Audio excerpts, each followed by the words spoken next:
Good evening, dear listeners. As you settle into a comfortable position, perhaps nestled in soft blankets or resting your head on a fluffy pillow, I invite you to close your eyes and let the gentle embrace of tranquility wash over you. Tonight, we embark on a journey through the subtle and often overlooked corners of history, focusing on an unexpected topic that may seem mundane at first glance: the Byzantine imperial laundry schedule compliance and towel folding regulations. In a world that often rushes by, filled with the clamor of daily life, it can be soothing to dive into the less tumultuous aspects of history. The Byzantine Empire, with its rich legacy and intricate culture, is a tapestry woven with stories of grandeur, conflict, and resilience. Yet, hidden within its folds, we discover an equally fascinating narrative about the meticulous care taken in maintaining the imperial household's linens and towels. Imagine, if you will, the vast halls of the Byzantine palace, where the air is redolent with the scent of lavender and the soft sounds of rustling fabrics echo through the corridors. Picture the diligent servants, their hands deftly folding freshly laundered towels, adhering to a strict set of regulations designed to maintain order and elegance. This was not merely a task of cleanliness, it was a reflection of the empire's values, an embodiment of care that extended into every aspect of life. As we drift deeper into this serene exploration, we will uncover the intricacies of the Byzantine laundry schedule, a rhythm of routine that governed daily life within the palace walls. We will learn about the specific days designated for washing, drying, and folding, observing how these rituals contributed to the overall harmony of the imperial household. You might find it surprising how essential these practices were to the functioning of the empire, ensuring that every detail was attended to, much like the soothing rituals we engage in to prepare for a restful night's sleep. We will also delve into the art of towel folding, a craft that, while seemingly trivial, held significant importance in the eyes of Byzantine society. Each fold and crease was executed with precision, reflecting the values of discipline and order that permeated the culture. As we discuss the various techniques employed by the laundresses of the time, allow yourself to imagine the soft textures of the fabrics, the coolness of freshly washed linen against your skin. Throughout this journey, I encourage you to focus on your breath, inhaling deeply and exhaling slowly. Let the gentle rhythm of our narrative carry you away from the noise of the outside world and into a state of relaxation. The stories of the past are not just tales told for entertainment, they can offer us solace and calm, allowing us to find peace in the knowledge that even the most mundane tasks can be imbued with purpose and significance. So, as we prepare to embark on this soothing voyage through the Byzantine Empire's laundry practices, I invite you to let go of any lingering tension or worries. Embrace the stillness and allow the gentle cadence of our discussion to guide you into a deeper state of relaxation. Together, we will explore how such a seemingly monotonous subject can unveil layers of richness and depth, reminding us of the beauty found in the simplicity of everyday life. Now, let us begin our exploration of the monotonous history of Byzantine imperial laundry schedule compliance and towel folding regulations, a tale that may lull you into a peaceful slumber, inviting you to drift off while learning about the quiet intricacies of a remarkable era. Close your eyes, breathe deeply, and let the journey unfold. The history of Byzantine imperial laundry schedule compliance and towel folding regulations is an often overlooked yet exceedingly significant aspect of the socio-administrative structure of the Byzantine Empire. This narrative will explore the origins, evolution, and minutiae surrounding the practices and regulations concerning laundry and towel folding from the establishment of the Byzantine Empire in the 4th century until its eventual decline in the 15th century. The earliest references to laundry practices within this context can be traced back to the reign of Emperor Constantine the Great, who ruled from 306 to 337 CE. During this period, the capital of the Roman Empire was moved from Rome to Byzantium, which was subsequently renamed Constantinople. The strategic geographical location of the city, coupled with its architectural grandeur, set the stage for a complex imperial bureaucracy that extended into various aspects of daily life, including hygiene and textile management. In the 4th century, the administrative framework of the Byzantine Empire began to formalize the processes surrounding laundry services. The establishment of the logothetes tou dromou, a high-ranking official responsible for various logistics, including the procurement and maintenance of textiles, was a crucial development in this regard. The logothetes, whose office was located within the Great Palace of Constantinople, oversaw the daily operations of laundry facilities, ensuring compliance with imperial standards. The architectural layout of the Great Palace included designated laundry areas equipped with large basins and drying areas, which were crucial for the maintenance of the imperial linens. These facilities were constructed from durable materials, such as marble and brick, to withstand the rigors of continuous use. The logistics of laundry management required meticulous planning, as the volume of textiles used by the imperial court necessitated a highly structured schedule. The earliest documented regulations on laundry compliance appear in the eparchial edicts under the reign of Emperor Justinian I, who ruled from 527 to 565 CE. These edicts outlined the specific days allocated for the laundering of various types of textiles, including bed linens, ceremonial garments, and towels. According to the Codex Justinianus, the laundry schedule mandated that bed linens be laundered every 3rd day, while towels were to be laundered no less than twice a week. The daily routine of the laundry staff comprised several stages, including the collection of soiled linens, washing, drying, and folding. The laundry collection process began at dawn, with designated servants, known as hypodidaskalos, assigned to gather textiles from various quarters of the palace. This task required precise coordination, as any delays could result in non-compliance with the established schedule, which, in turn, could lead to reprimands from the logothetes.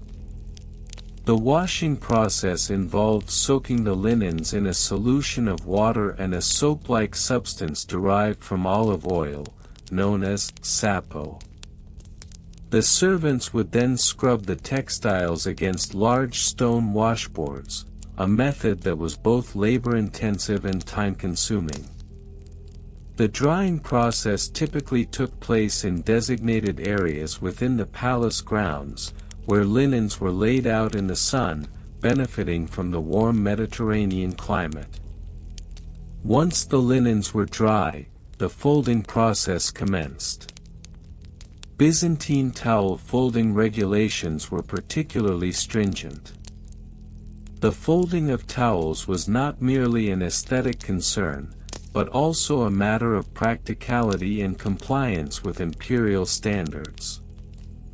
According to the Manual of Domestic Conduct, authored in the 9th century, towels were to be folded into exact geometric shapes, typically squares or rectangles, with precise dimensions of 60 by 40 centimeters. The manual emphasized the importance of uniformity in towel folding, as irregular shapes were considered a sign of negligence. The oversight of towel folding compliance fell under the jurisdiction of the oikonomos, a steward responsible for the household management of the imperial family. The oikonomos was tasked with ensuring that all linens, including towels, adhered to the established standards. This position was pivotal in maintaining the aesthetic and functional integrity of the imperial household. By the 10th century, as recorded in the writings of the historian Michael Sellos, the laundry schedule had been further refined. Sellos notes that the laundry facilities expanded to accommodate the growing needs of the imperial court, with an increase in personnel dedicated to the laundry process. The addition of specialized roles, such as the lavanderius, who focused solely on washing, and the folderius, who oversaw the folding of linens, illustrated the increasing complexity of laundry operations. The architectural advancement during this period facilitated the establishment of more sophisticated laundry facilities. The inclusion of water channels and aqueducts in the vicinity of the Great Palace allowed for a more efficient water supply, enabling a higher volume of laundry to be processed daily. These improvements not only streamlined the laundry operations but also underscored the empire's commitment to hygiene and textile care. In the 11th century, the Byzantine Empire witnessed a notable shift in laundry compliance regulations, prompted by the socio-political changes and the increasing influence of the aristocracy. The Cleterologion of 899, a detailed catalogue of the hierarchy and responsibilities within the Byzantine court, inadvertently provides insights into the evolving standards of laundry practices. Notably, the regulations stipulated that towels used during ceremonial events were to be laundered immediately after use and folded according to specific ceremonial standards, which required the use of silk threads for decorative stitching.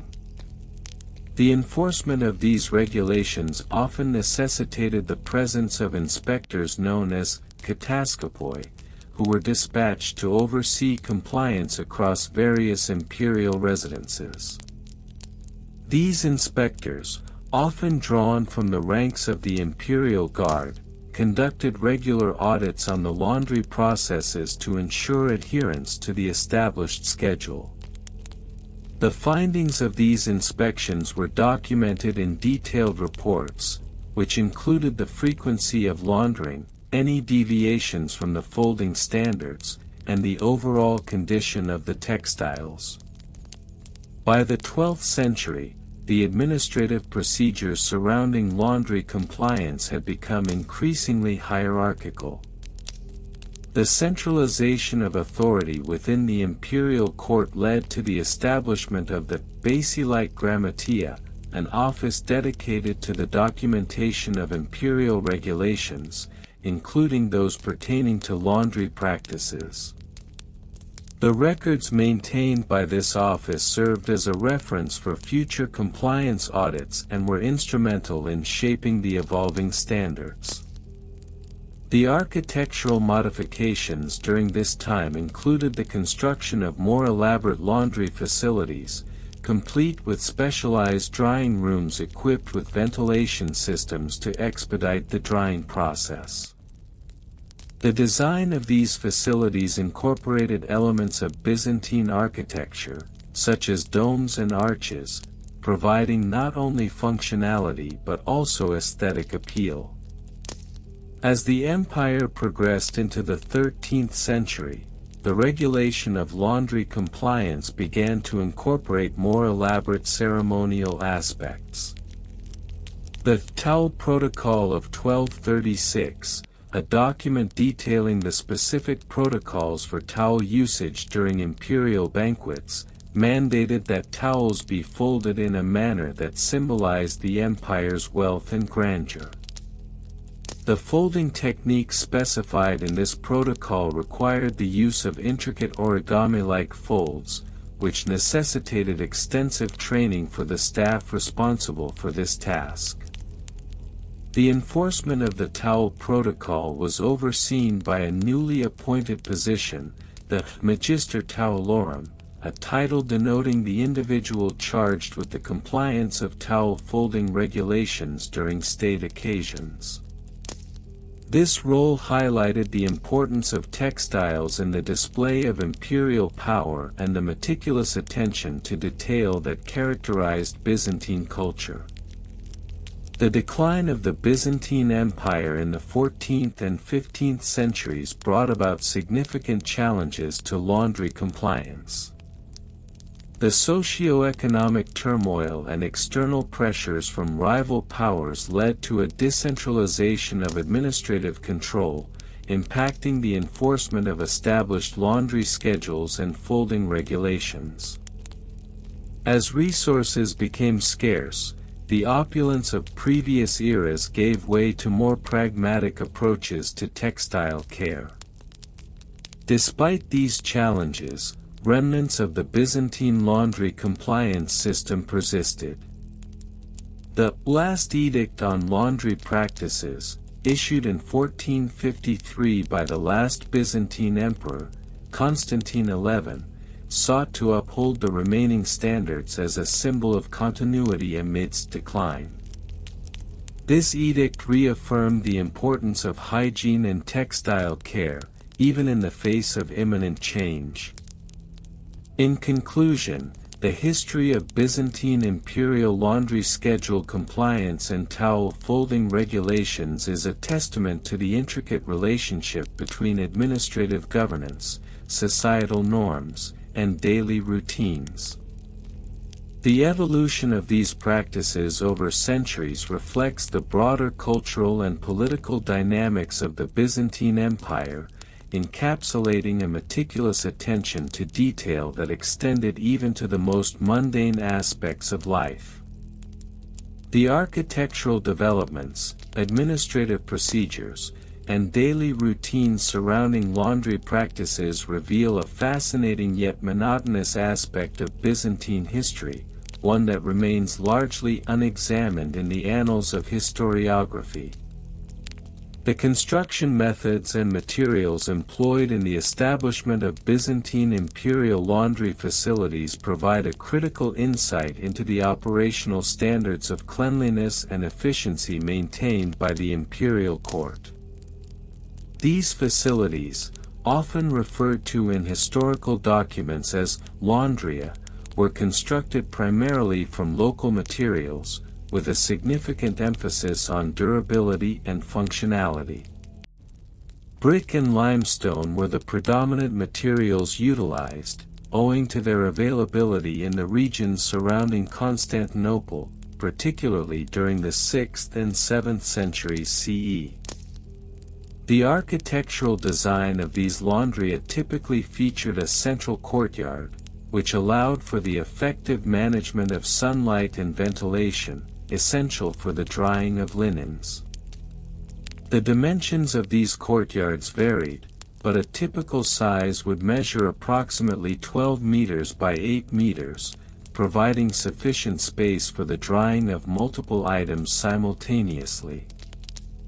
Surrounding the courtyard, the walls were often reinforced with a double layer of brick, measuring about 0.5 meters in thickness to withstand the damp conditions inherent in laundry work.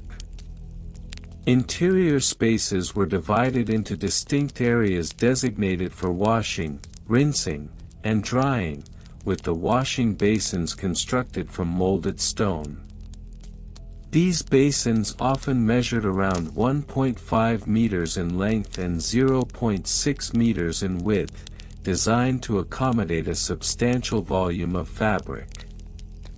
The use of heated water was facilitated by the installation of hypocaust systems, a method that involved the circulation of hot air from a furnace located beneath the washing area, thus ensuring that the water temperature could reach a maximum of 60 degrees Celsius, optimal for effective stain removal.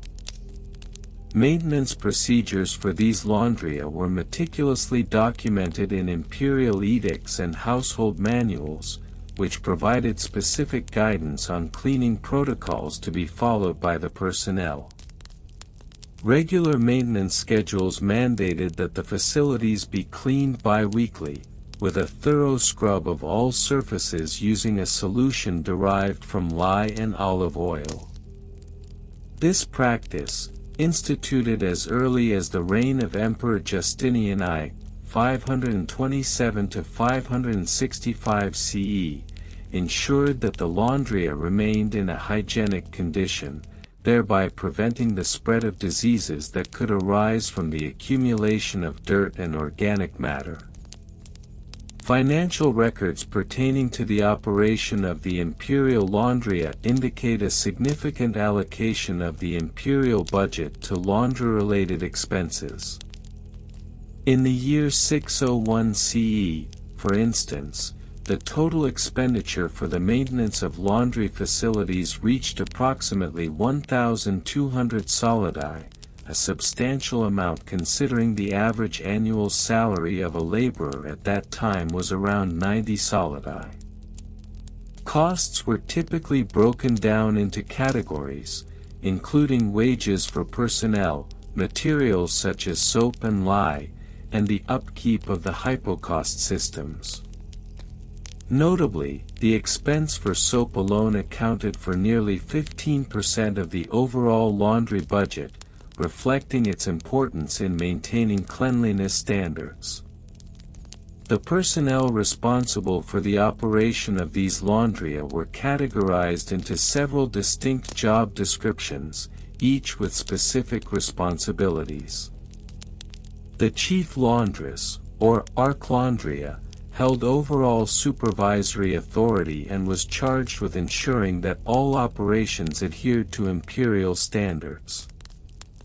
This position required extensive experience, typically gained through 10 years of service within the laundria system.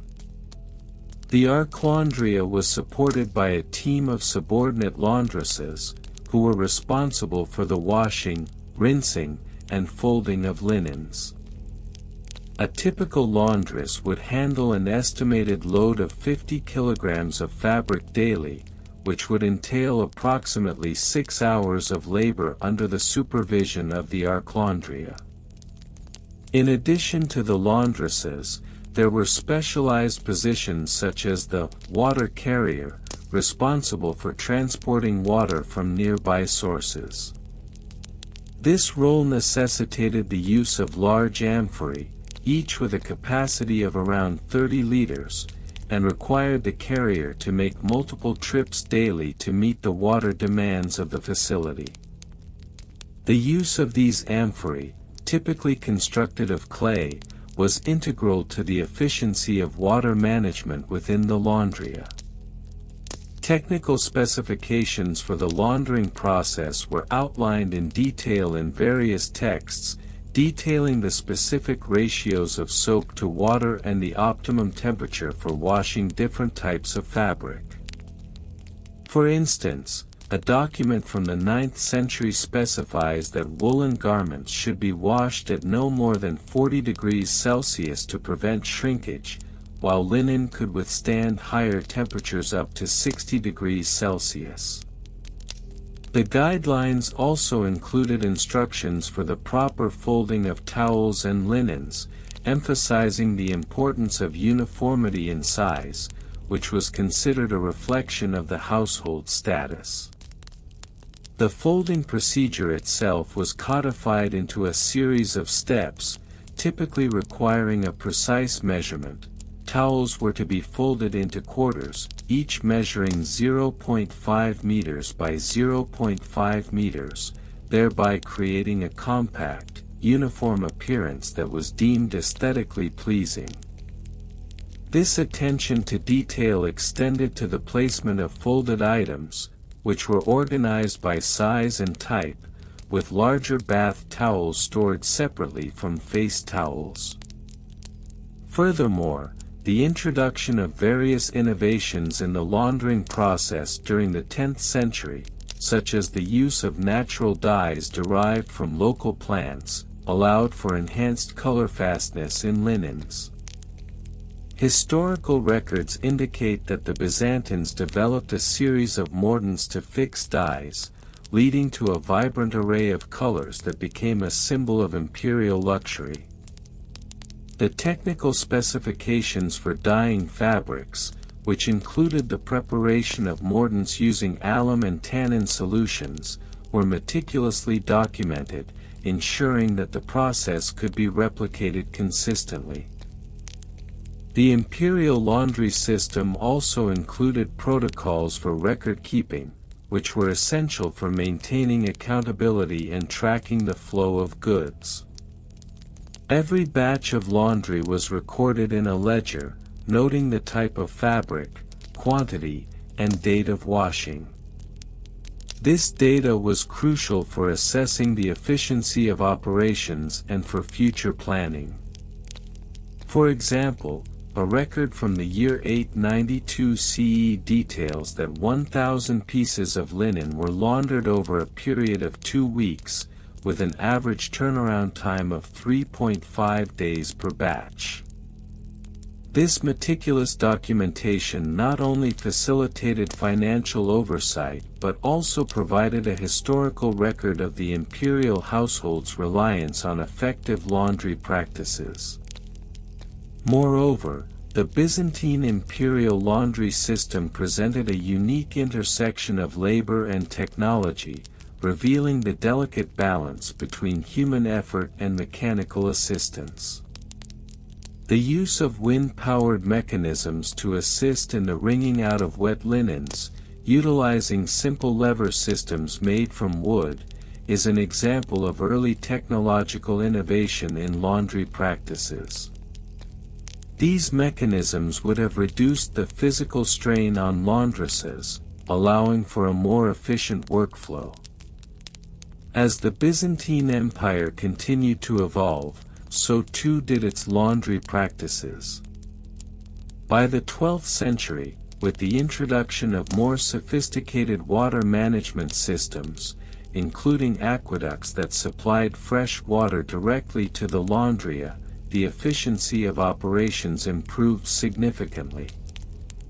The new systems allowed for a larger volume of laundry to be processed daily, with some facilities reportedly handling upwards of 500 kilograms of fabric in a single day. In conclusion, the Byzantine imperial laundry system, while seemingly mundane, offers a rich tapestry of historical significance interwoven with the daily lives of those who were charged with the maintenance of cleanliness within the imperial household. The construction methods and materials used in laundria, the rigorous maintenance procedures, detailed financial records, defined personnel roles, and the technical specifications of laundry practices collectively illuminate the meticulous nature of Byzantine society. This examination of the imperial laundry schedule compliance and towel folding regulations, though ostensibly monotonous, reveals the complexities of an empire that placed great importance on hygiene, organization, and the visual presentation of its imperial identity. The meticulous nature of the Byzantine imperial laundry schedule compliance and towel folding regulations necessitated a robust framework of construction methods and materials that were employed throughout the various imperial laundries scattered across the empire. From the 4th century CE, when the organization of laundry facilities began to take on a more systematic approach, various construction techniques were employed to ensure the durability and functionality of these establishments. Typically, laundries were constructed of local stone or brick, both of which were readily available in the regions surrounding Constantinople. In particular, the use of limestone, which was quarried from the nearby Marmara region, became prevalent. The walls of these facilities were often built to a height of approximately 3.5 meters, 11.5 feet, allowing for ample ventilation and natural light, which were essential for drying the freshly laundered textiles. Roofs were typically sloped to facilitate rainwater drainage, employing terracotta tiles that effectively channeled water away from the structure, thus preventing water damage to the laundry's interior. Internally, laundries were divided into multiple sections to accommodate different stages of the laundering process. The main washing area was typically equipped with large, stone basins, measuring approximately 2 meters by 1 meter, 6.5 feet by 3.3 feet, and over half a meter deep, allowing for the soaking and scrubbing of textiles. These basins were often filled with heated water sourced from nearby aqueducts, which ensured that the laundering process was both hygienic and efficient. The maintenance of these facilities was a continuous concern for the Byzantine authorities, as any disruption in operation could lead to the degradation of imperial textiles, which were symbols of the empire's prestige. Maintenance procedures included regular inspections conducted bi-weekly by designated overseers, who were responsible for ensuring that all equipment and facilities were in good working order. For instance, the stone basins were checked for cracks or erosion, and any damage would necessitate immediate repairs, usually carried out by specialized masons. The financial records related to the operation of these laundries are notably exhaustive, reflecting the empire's commitment to maintaining an organized and efficient system. Records indicate that in the year 540 CE, the annual budget for laundry operations in Constantinople alone amounted to approximately 500 solidi, gold coins, with a detailed breakdown of costs for labor, materials, and maintenance. Labor costs accounted for nearly 60% of this budget, reflecting the necessity of skilled personnel who could efficiently manage the laundering process. In terms of materials, the cost of soap, which was a vital component of the laundering process, fluctuated significantly. For instance, in 550 CE, the price of soap made from olive oil reached an all-time high of 15 denarii per kilogram, prompting the authorities to explore alternative detergent sources, such as the ash from burnt plants, which could be processed into a rudimentary cleaning agent. This shift in material usage was indicative of the empire's adaptability in maintaining its laundry standards amidst financial constraints. Personnel involved in the operation of these laundries were classified into specific roles, each with well-defined job descriptions that underscored the importance of compliance with the established regulations. The chief overseer, known as the domesticos, was appointed from among the ranks of experienced administrators and was responsible for the overall management of laundry operations. This individual was expected to maintain strict adherence to the schedule and ensure that all regulations were followed meticulously. The domesticos was supported by a team of launderers, known as kleidiarchi, who were tasked with the physical laundering of textiles. Each kleidiarchi was responsible for a specific type of fabric, such as wool or silk, and underwent rigorous training to master the appropriate techniques for each material.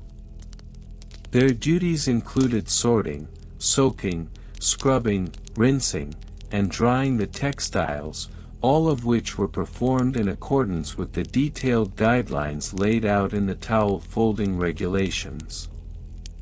In addition to the kleidiarchai, the laundries employed a number of apprentices, typically young men who were learning the trade. These apprentices were required to follow the lead of their more experienced counterparts and were often tasked with less critical duties such as gathering water or preparing the basins. The apprenticeship typically lasted for a period of 3 years, after which the individual could be promoted to the rank of kleidiarchai, contingent upon their demonstrated proficiency in the laundering process. The technical specifications of the laundry equipment were rigorously defined, ensuring that all facilities operated at the highest standards of efficiency. Notably, the design of the washing basins included a slight incline, allowing for the easy flow of water and facilitating the rinsing process. The dimensions of the basins were standardized across all imperial laundries, with a depth of 0.6 meters, approximately 2 feet, being established as optimal for preventing overflow during washing. Moreover, the drying areas were designed to maximize exposure to sunlight and airflow, with lines constructed at a height of 2.5 meters, 8.2 feet, to allow for the effective hanging of textiles. These lines were typically made from durable flax fibers, which were both strong and resistant to wear. The use of such materials ensured that the linens would dry effectively without the risk of tearing or fraying during the drying process. The towel folding regulations, while seemingly mundane, also encompass specific technical details regarding the dimensions and folds of the towels themselves. The standard size for imperial towels was established at 1 meter by 1 meter, approximately 3.3 feet by 3.3 feet, a size deemed adequate for both practical use and ceremonial display. The regulations dictated a precise folding method, requiring that towels be folded in thirds, with each fold measuring approximately 33 centimeters, 13 inches. This specific folding technique was designed to enhance the visual presentation of the towels, ensuring that they were aesthetically pleasing when displayed in the imperial quarters. Additionally, the regulations included stipulations for the arrangement of towels within their designated storage areas. Towels were to be stacked in neat piles, with the top towel facing outward to showcase the intricate embroidery that often adorned imperial textiles. The embroidery, typically featuring motifs that represented the imperial insignia, was an important aspect of imperial identity and required careful handling during both laundering and storage. The attention to detail extended to the laundering schedules themselves, which were regimented to ensure optimal efficiency. For instance, each day of the week was designated for specific types of textiles. Mondays were reserved for woolen garments, Tuesdays for silks, Wednesdays for linens, Thursdays for ceremonial towels, Fridays for everyday household textiles, and Saturdays for the maintenance of laundry equipment. Sundays were designated as rest days for personnel, reflecting the Byzantine commitment to both productivity and the observance of religious practices. In conclusion, the Byzantine imperial laundry schedule compliance and towel folding regulations, while ostensibly tedious, reveal the intricate systems of organization and the vast network of personnel dedicated to the upkeep of imperial standards. The construction methods and materials employed in laundry facilities, the rigorous maintenance procedures, and the detailed financial records all underscore the empire's dedication to hygiene, presentation, and efficiency. The roles and responsibilities of personnel, coupled with the technical specifications of equipment and the meticulous towel folding regulations, further illustrate the complexities underpinning this seemingly mundane aspect of Byzantine life. Ultimately, this account serves to illuminate the broader implications of imperial identity and the lengths to which the Byzantine Empire went to maintain its esteemed reputation through even the most trivial of activities. The construction methods employed in the Byzantine Empire regarding imperial laundry facilities were meticulously planned and executed with an emphasis on durability and efficiency. Historical records suggest that, beginning in the 4th century CE, the construction of laundry facilities, known as lavataria, became a necessity for maintaining the empire's extensive linen inventory. These structures were typically built from local limestone, which was abundant throughout the eastern Mediterranean. Limestone not only offered structural integrity but also provided excellent insulation properties, essential for maintaining a stable temperature within the facility, especially in the warmer months. The walls of the lavataria were often 2 meters thick, designed to withstand both the physical stresses of the washing process and the effects of prolonged exposure to moisture. The roofs were constructed from terracotta tiles, which allowed for efficient water runoff and minimized the risk of leaks. The floor plan of these facilities was generally rectangular, measuring approximately 10 meters by 20 meters, allowing for a systematic arrangement of washing basins and drying racks. The maintenance procedures for these laundry facilities were equally detailed and regimented. Regular inspections were mandated to ensure compliance with imperial standards. These inspections occurred bi-weekly and were documented in the Codex de Balneas et Lavatarius, a compendium of regulations governing the cleanliness and operational efficiency of the lavataria. Maintenance tasks included the scrubbing of surfaces with a mixture of water and sodium carbonate, which was derived from the ashes of various plants, thereby ensuring the removal of any accumulated grime and organic matter. Financial records pertaining to the operation of the lavataria reveal a considerable investment by the Byzantine treasury. For instance, in the year 518 CE, an estimated 1,200 solidi were allocated for the construction of a new lavataria in Constantinople. This sum is indicative of both the materials costs and the labor expenditures involved. Labor costs alone accounted for approximately 60% of the total expenditure, reflecting the reliance on skilled artisans who were paid daily wages of around 1.5 solidi.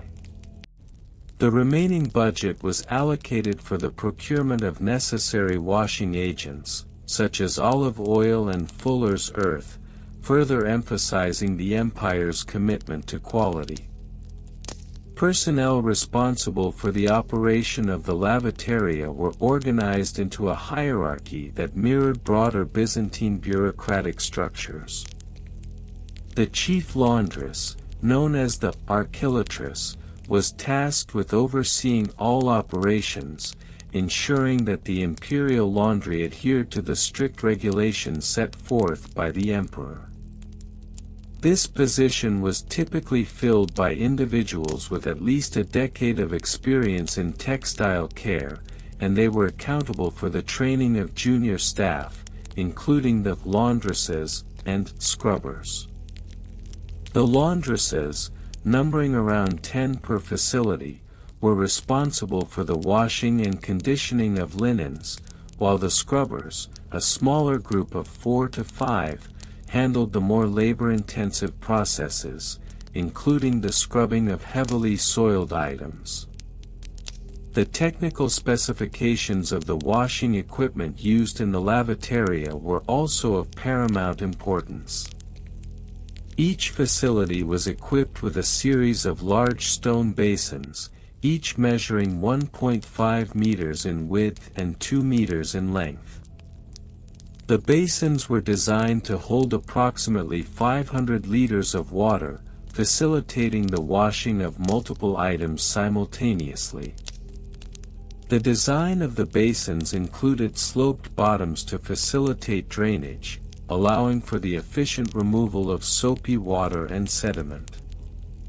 The washing process itself was standardized. Linens were first soaked in a mixture of warm water and a solution derived from the ashes of the wood of the olive tree, which served as a natural detergent. After soaking for a period of no less than 2 hours, the linens were subjected to vigorous scrubbing using brushes made from the bristles of wild boar, which were known for their durability and effectiveness in removing dirt. Following this, the linens underwent a rinsing process in a separate basin, where they were agitated to ensure the removal of any residual soap. Once cleaned, the linens were hung on drying racks, constructed of wooden slats spaced at intervals of 30 centimeters to allow for optimal air circulation. These racks were positioned strategically within the lavatoria to take advantage of prevailing winds, thereby expediting the drying process. It was not uncommon for linens to remain on the drying racks for up to 3 days, depending on the humidity levels and the time of year, as recorded in the Annals de Lavandis, a repository of drying times and conditions.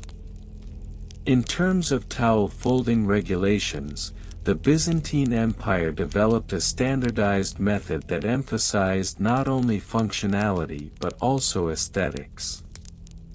Towels were to be folded into precise rectangular shapes, measuring 40 centimeters by 60 centimeters when folded. The protocol stipulated that they should be folded in thirds lengthwise, creating a neat and uniform appearance. Each towel was then to be placed in designated storage areas, organized by size and color, with a minimum of 10 towels available for each member of the imperial household at any given time. Financial records indicate that the cost of linen production and laundering was a significant line item in the imperial budget.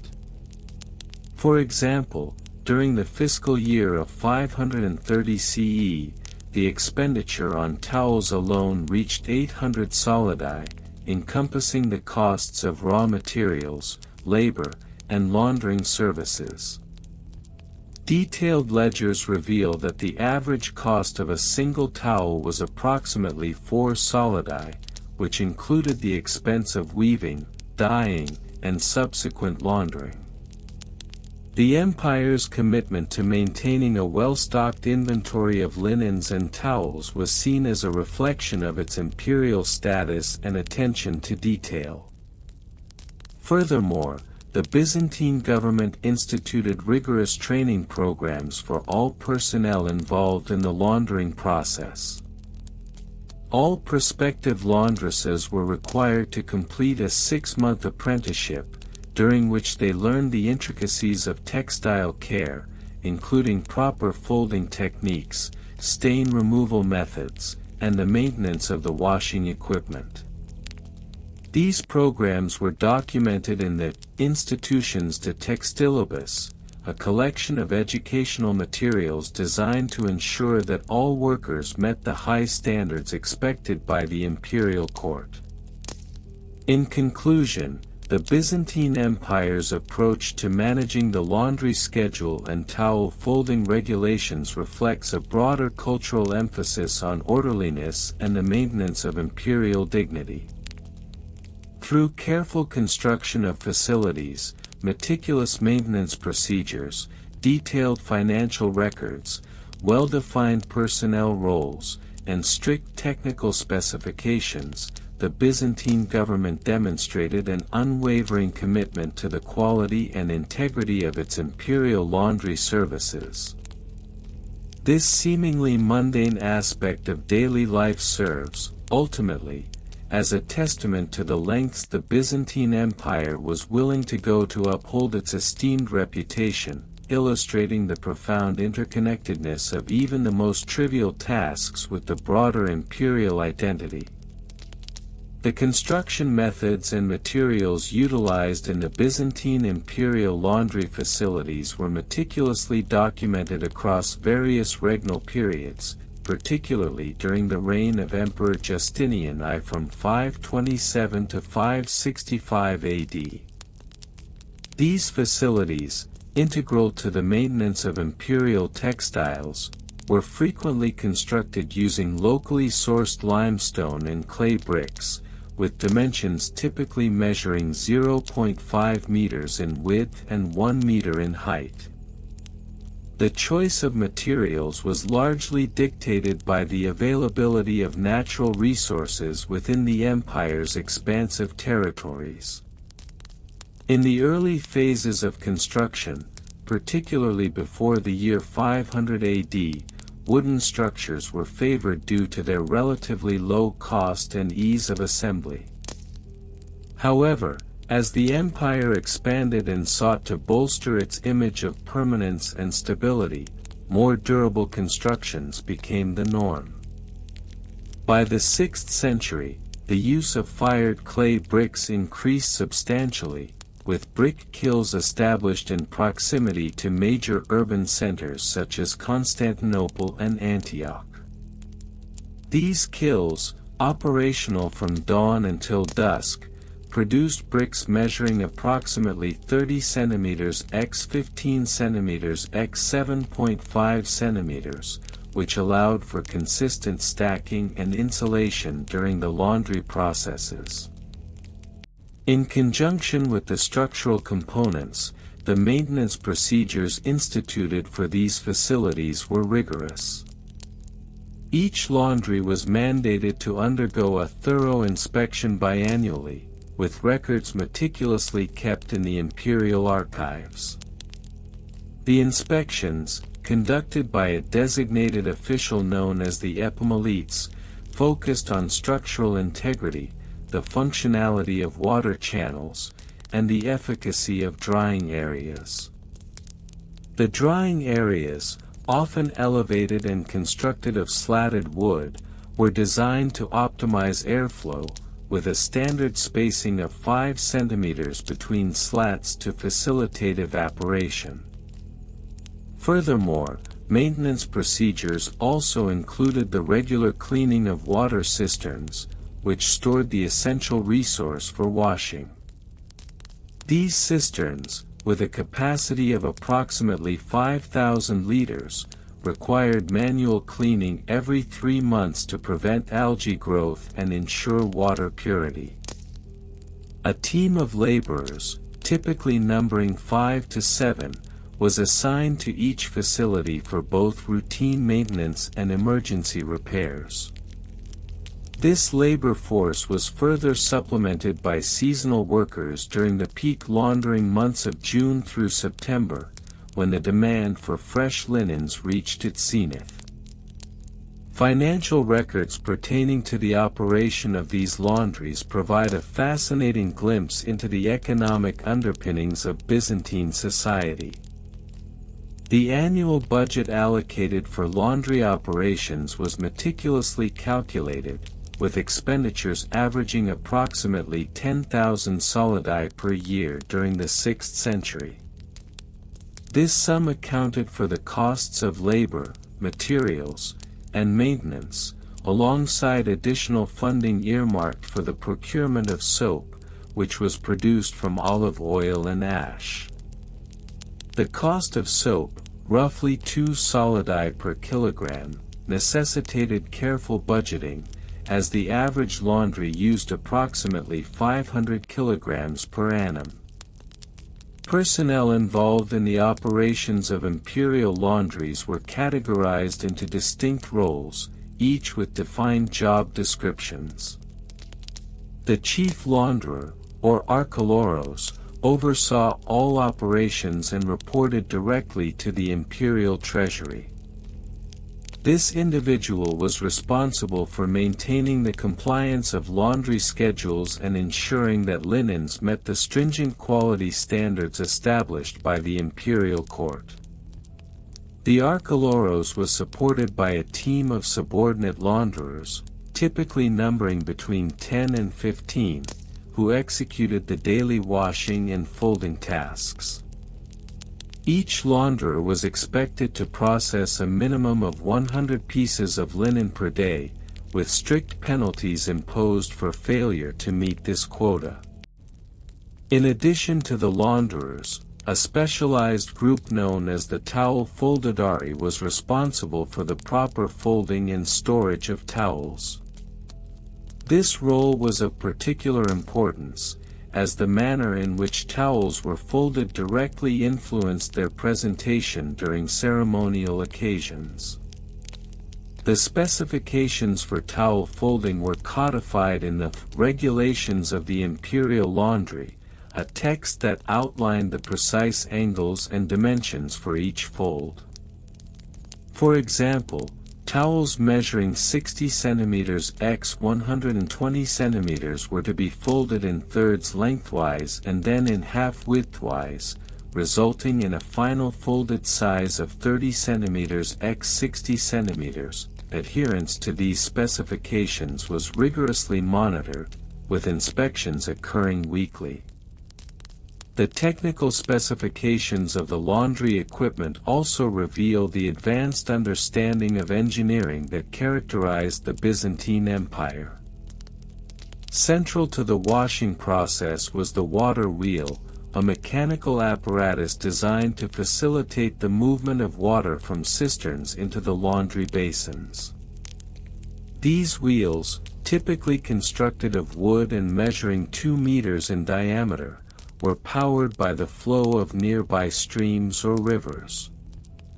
The introduction of the water wheel in the late 5th century significantly reduced the labor burden associated with water transport and allowed for a more efficient washing process. Additionally, drying racks were constructed from a combination of wood and metal, with dimensions averaging 2 meters in length and 1 meter in height. These racks were designed to accommodate up to 200 individual items at one time, maximizing the use of space while ensuring adequate exposure to sunlight and air. The spacing between each item was standardized at 10 centimeters to promote thorough drying and minimize the risk of mildew. The imperial laundry's adherence to schedules was further enhanced by the use of an intricate record-keeping system. Each facility was equipped with a ledger that documented daily activities, including the number of items laundered, the types of fabrics processed, and any deviations from the established schedule. These records were reviewed monthly by imperial officials, who would generate reports summarizing compliance levels and identifying any areas requiring improvement. The consistent adherence to these rigorous schedules not only reflected the efficiency of the imperial laundry operations but also served as a testament to the Byzantine commitment to order and discipline. In conclusion, the Byzantine imperial laundry system, with its complex interplay of construction methods, maintenance procedures, financial oversight, personnel management, and technical specifications, exemplifies the profound interconnectedness of even the most mundane tasks with the broader imperial identity. The meticulous attention to detail in every aspect of laundry operations underscores the empire's dedication to upholding its esteemed reputation, revealing how even the most trivial activities were imbued with significance in the context of Byzantine governance.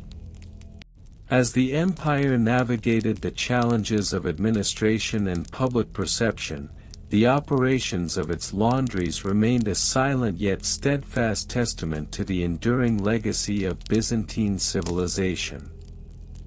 The construction methods and materials utilized in the Byzantine imperial laundry facilities were meticulously documented across various regnal periods, particularly during the reign of Emperor Justinian I from 527 to 565 AD.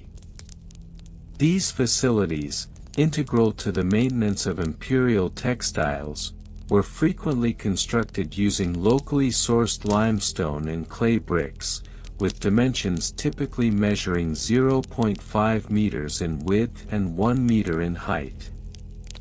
The choice of materials was largely dictated by the geographic availability, as well as the structural integrity required for such vital establishments. The imperial laundries, known as Bain de l'Empereur, were not merely functional spaces, they were architectural statements reflecting the grandeur of the Byzantine Empire. The walls were often adorned with frescoes depicting scenes of daily life, religious iconography, and imperial insignia, which served both aesthetic and propagandistic purposes.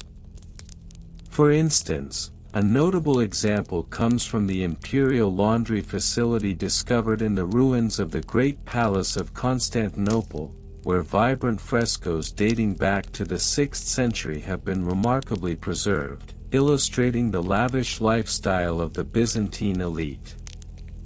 In terms of construction techniques, Byzantine builders employed a unique method known as opus cementitium, a form of concrete that combined lime mortar with aggregates such as broken pottery and stones. This method not only provided robustness but also allowed for intricate designs to be formed. The use of opus cementitium in the laundry facilities of the Great Palace is particularly noteworthy. The thick walls, often exceeding 1 meter in thickness, were designed to withstand the significant weight of the masonry and the stresses of the high-temperature steam generated during the laundering process. The laundries were equipped with large basins, or lavatrini, where textiles were immersed in water heated by a sophisticated hypocaust system, an ancient form of underfloor heating. This system, developed during the Roman era, was adapted and enhanced in Byzantine times. Hot air from a furnace was channeled through flues beneath the floors of the laundry facilities, raising the temperature of the water in the basins to optimal levels for effective cleaning. Historical records indicate that the water temperature could reach up to 60 degrees Celsius, allowing for the effective removal of dirt and stains from the luxurious silks and woolen garments favored by the imperial court. In addition to the physical construction and heating methods, the organization of labor within these facilities was highly structured. Documented accounts from the 6th century suggest that a team of skilled workers, often numbering in the dozens, operated within the laundries. These workers included launderers, who were responsible for the actual washing and drying of the textiles, as well as artisans who specialized in repairs and alterations.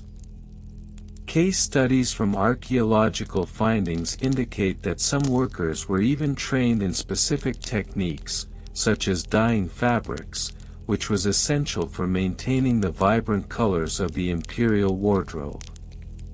The historical context of these imperial laundries extends beyond mere functionality. They were a reflection of Byzantine society's values and the emphasis on hygiene and cleanliness.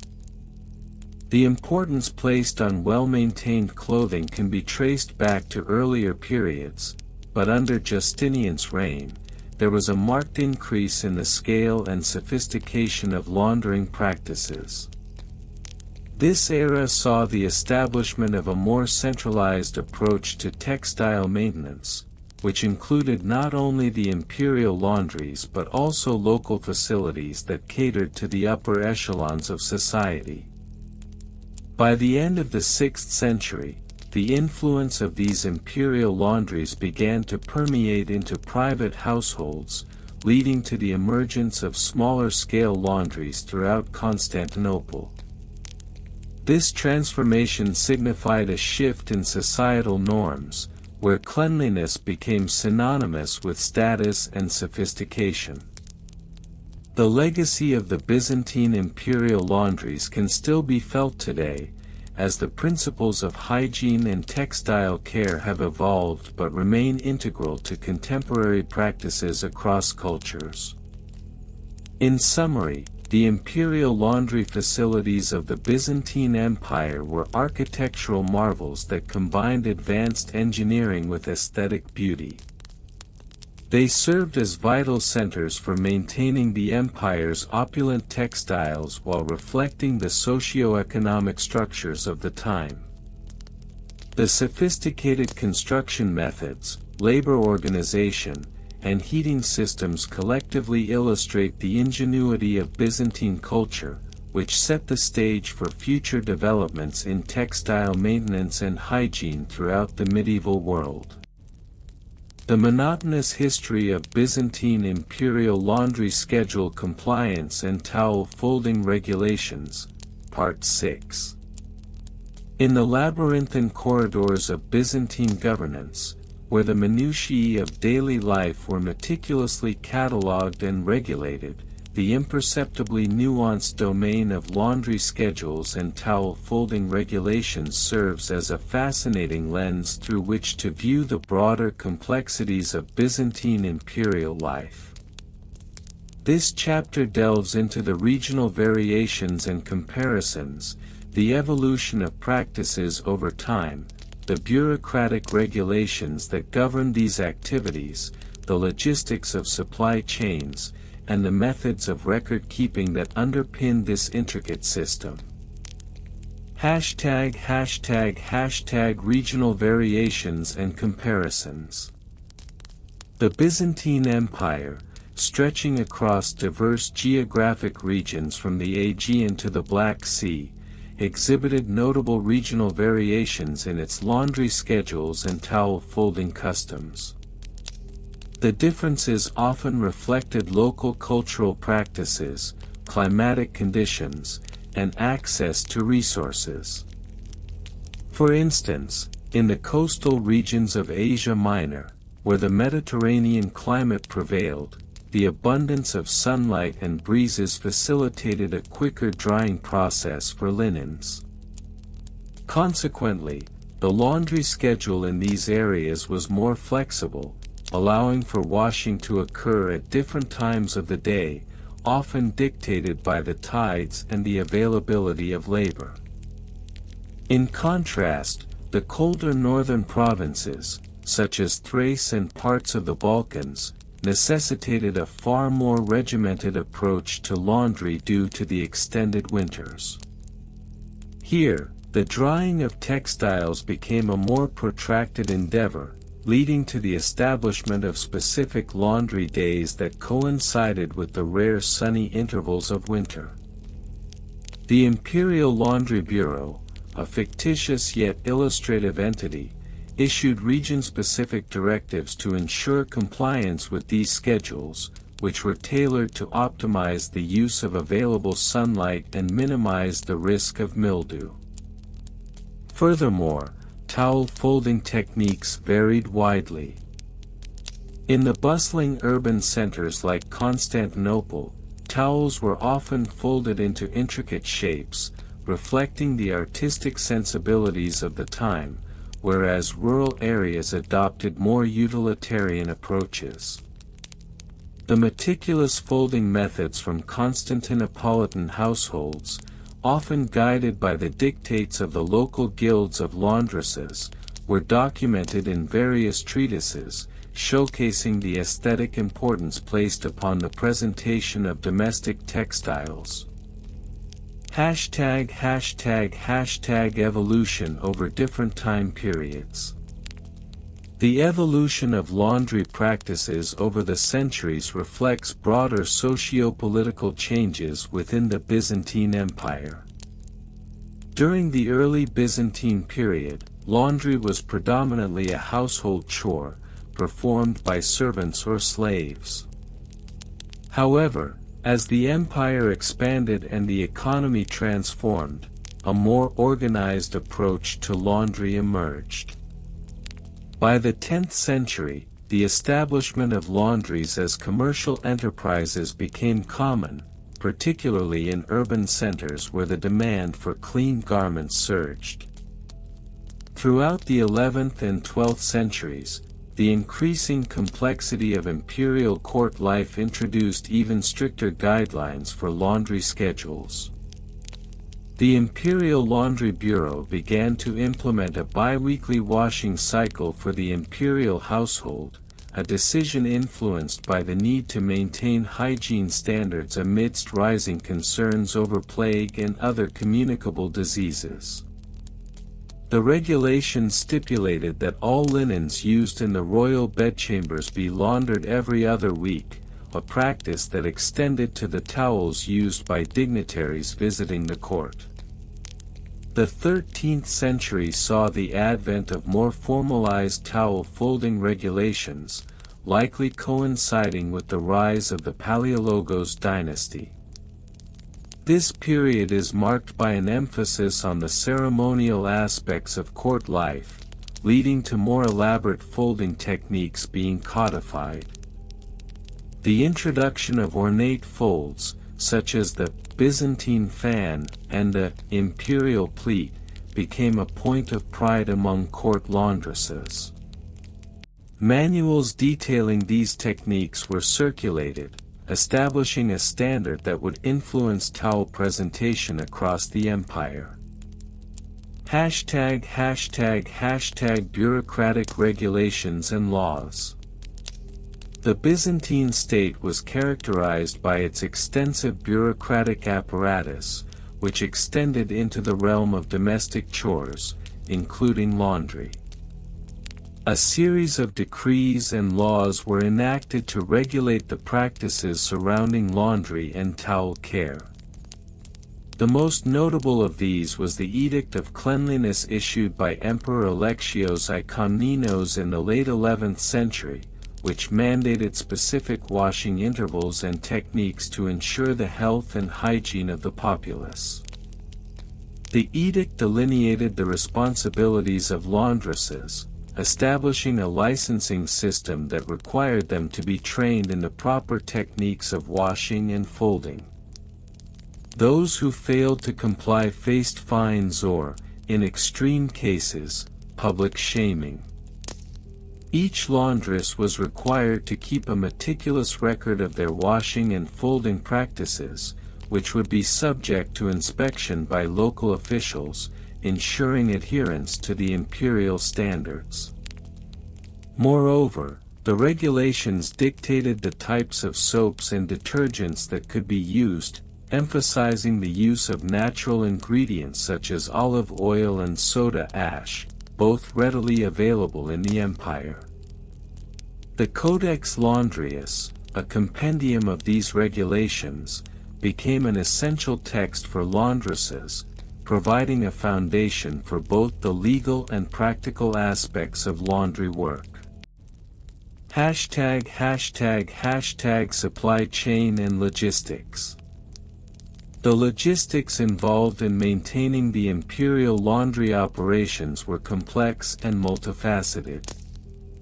The supply chain for laundry services required an array of resources, from clean water to quality textiles.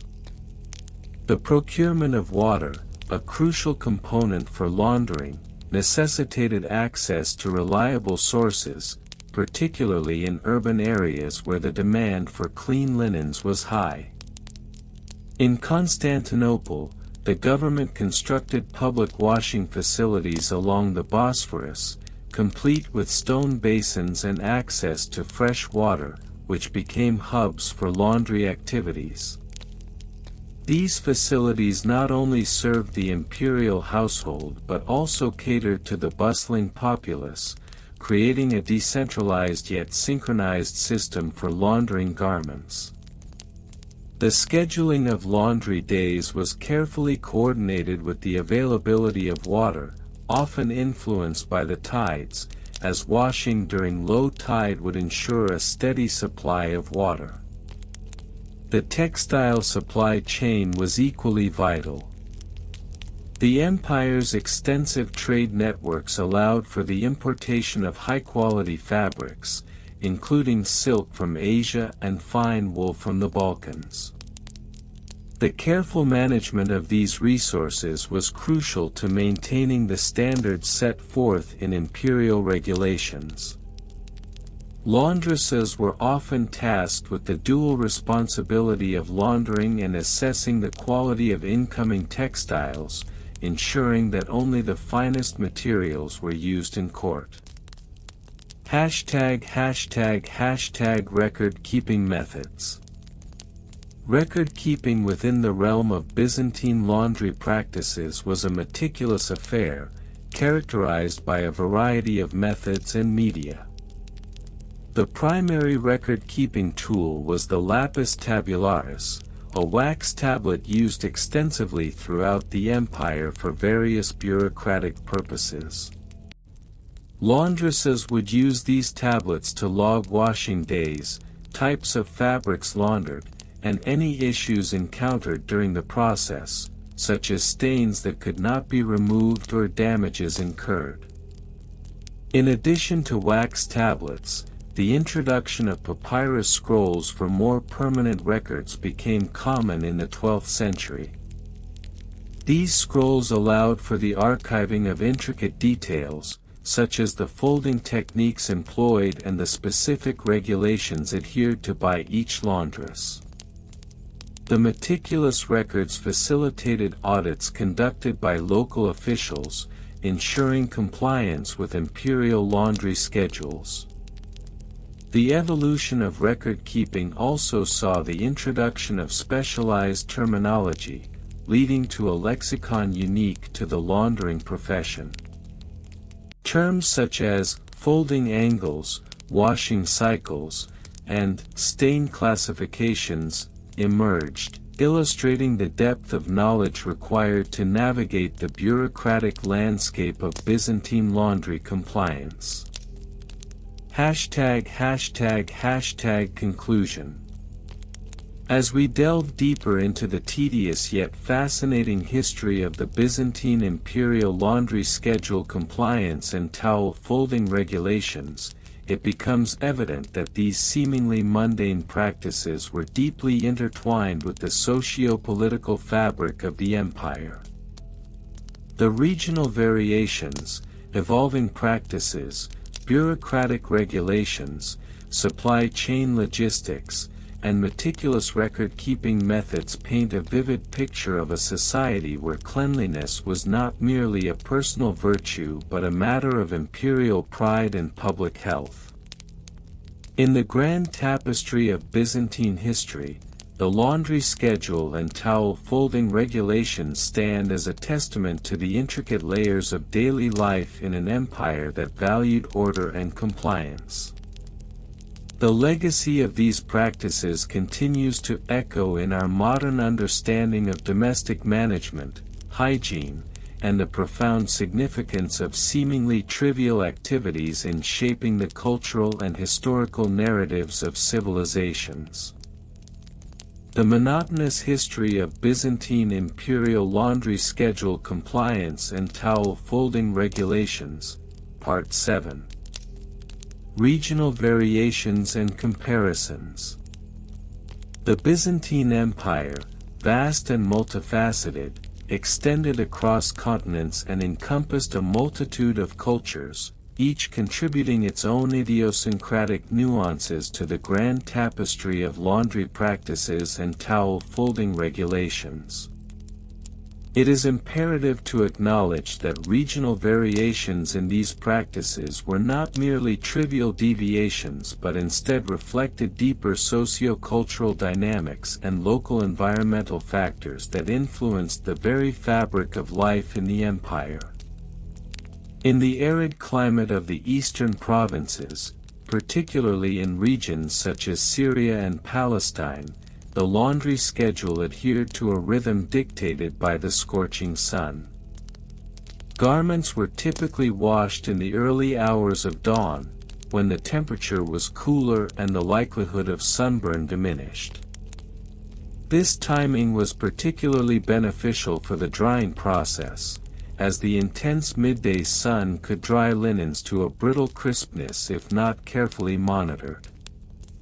The drying apparatus employed in these areas often included extensive use of stone platforms, where the fabric would be laid flat to absorb the sun's rays, a method that differed starkly from the practices in the damp and temperate regions of the northwest, such as Thrace and Macedonia, where linens were often hung on wooden racks to prevent mildew. Conversely, in the bustling urban milieu of Constantinople, the laundry schedule was dictated by the imperial court's own rigid timelines. Laundry was a matter of prestige, therefore, the laundresses employed by the court adhered to a schedule that mirrored the court's own elaborate daily routines. By 10 a.m., for example, all linens must be washed and dried, ready for inspection by the head of the household. This was a point of contention among various factions in the court, as any delay could lead to dire consequences, including potential dismissal or, worse yet, public humiliation. Comparatively, in the rural hinterlands of Anatolia, laundry practices remained more traditional and less influenced by imperial decrees. Here, the practices were characterized by communal efforts, where entire villages would collaborate to wash and dry clothing at the local riverbanks. The communal aspect fostered a sense of solidarity and shared labor, in stark contrast to the individualistic and competitive nature of imperial laundry compliance.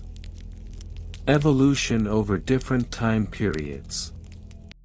The evolution of laundry practices and towel folding regulations in the Byzantine Empire spans several centuries, reflecting the changing socio-economic landscapes and technological advancements of the times. During the early Byzantine period, laundry was primarily a domestic concern, with families employing simple techniques for cleaning and drying garments. The use of natural soaps derived from olive oil became prevalent, as it was both effective and accessible. The methods were rudimentary, involving manual scrubbing and the use of water sourced from nearby rivers or wells. As the empire progressed into the Middle Byzantine period, the establishment of laundries as a professional service began to take root, particularly in urban centers. This transition marked a significant shift, as the burgeoning merchant class sought to outsource laundry tasks to laundresses, who often operated in groups. The emergence of specialized laundries necessitated the establishment of more formalized schedules and regulations, leading to the codification of towel folding techniques that were deemed acceptable for public display. By the late Byzantine period, particularly during the Palaiologos dynasty, advancements in textile production and the introduction of new fabrics such as silk influenced laundry practices. As silk became more widely available, the need for specialized care became paramount.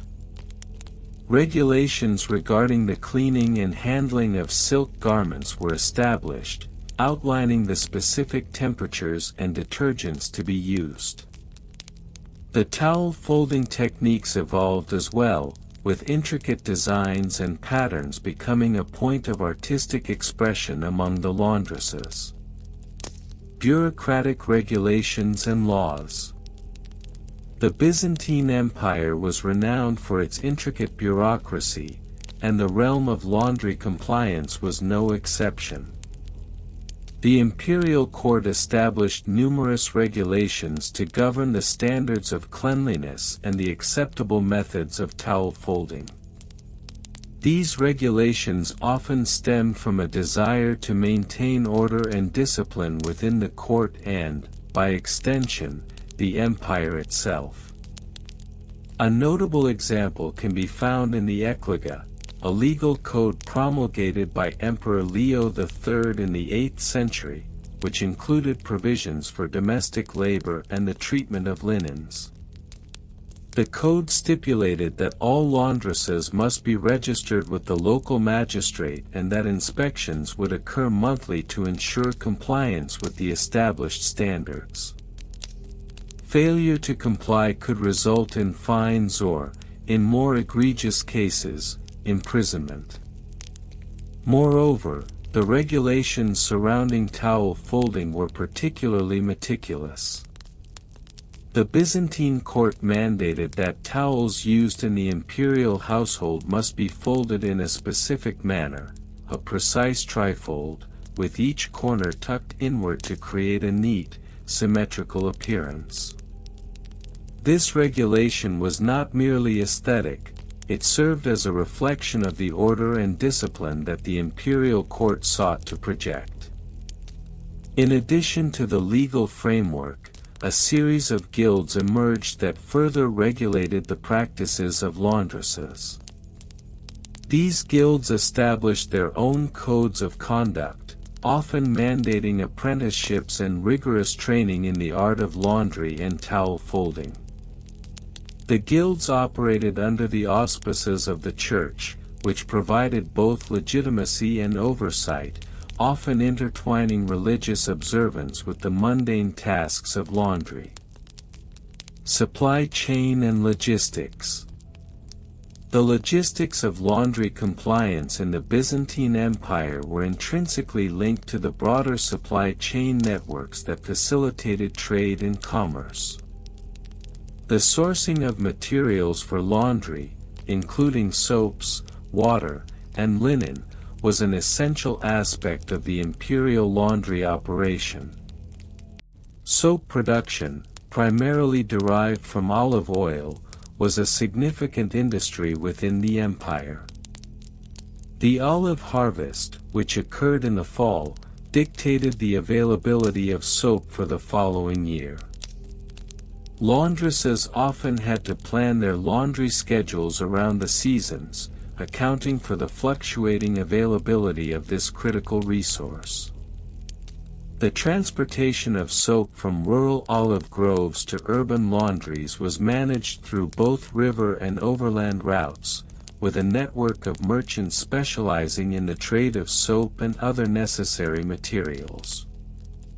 Water, another vital component of the laundering process, was sourced from various locations, including wells, rivers, and aqueducts. The logistics of water procurement were particularly complex, especially in urban areas where water shortages could ensue. The imperial administration established regulations concerning the allocation of water resources to ensure that laundries were adequately supplied. In some cases, laundresses were permitted to draw water directly from public fountains, provided they adhered to strict schedules to prevent overcrowding. The supply chain also extended to the linens themselves. The procurement of high-quality textiles, particularly for the imperial household, involved intricate negotiations with merchants from across the empire.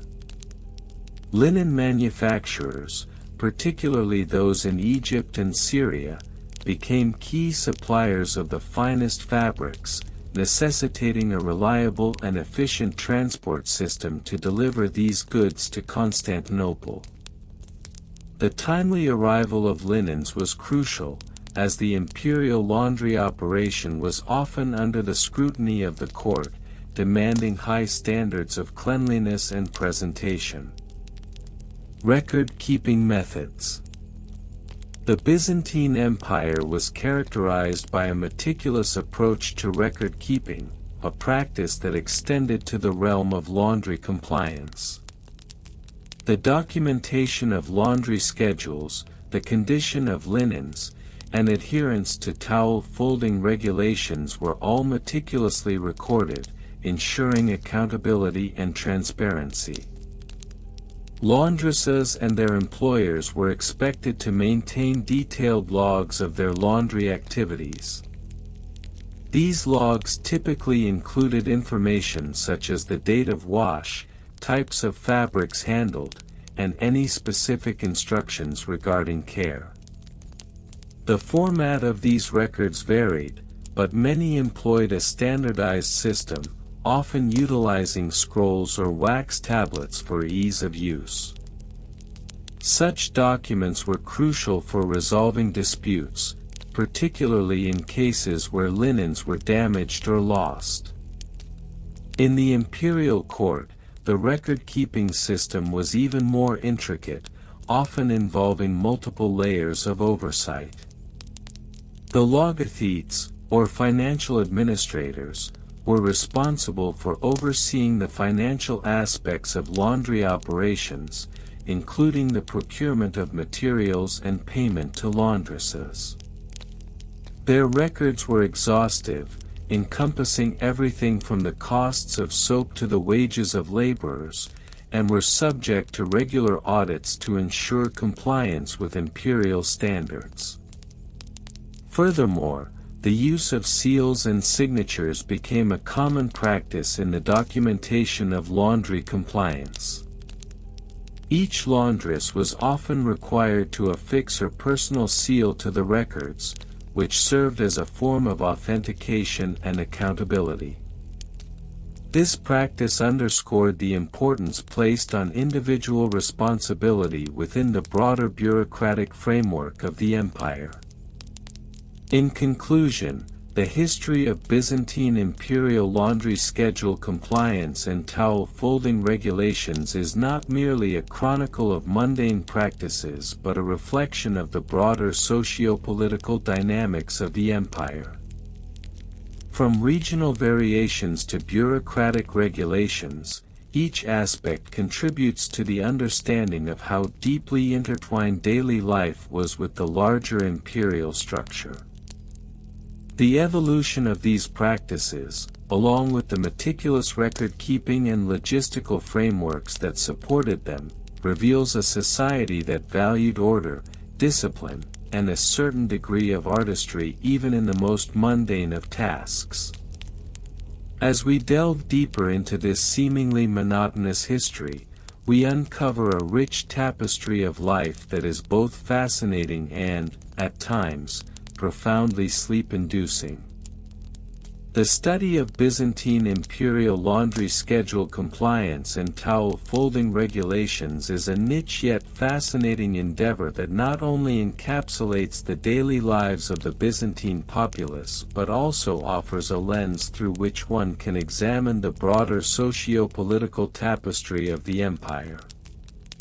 To fully comprehend the framework within which these regulations were established, we must delve into the regional variations that influenced compliance, the evolution of these practices over different time periods, the intricate bureaucratic regulations that governed them, the supply chain and logistics involved in laundry operations, and the meticulous methods of record-keeping employed by the imperial institutions. Regional variations and comparisons. The Byzantine Empire was a vast entity, stretching from the Balkans to the Middle East, and as such, it exhibited significant regional variations in its laundry practices. In the coastal provinces, where access to fresh water was plentiful, laundresses employed methods involving natural resources such as streams and rivers, thus allowing for the use of traditional washing techniques that favored soaking and beating linens against rocks. This practice was particularly prevalent in regions like Thrace and Macedonia, where the natural topography facilitated an efficient washing process. Conversely, in the arid regions of Anatolia, where water was a precious commodity, the Byzantine laundry compliance regulations adapted to local conditions. Here, the use of dry cleaning techniques became more prevalent, with a significant reliance on sand and ash to remove dirt from fabrics.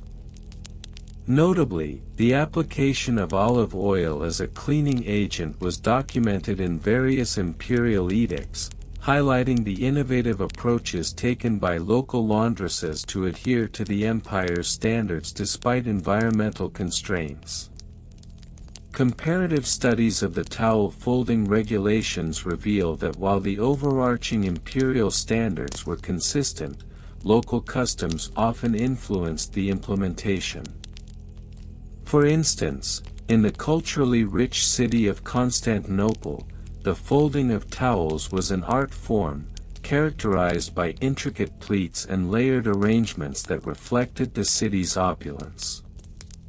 In contrast, rural areas maintained a more utilitarian approach, focusing on efficiency rather than aesthetics, leading to a more straightforward folding technique that prioritized quick access over decorative flair.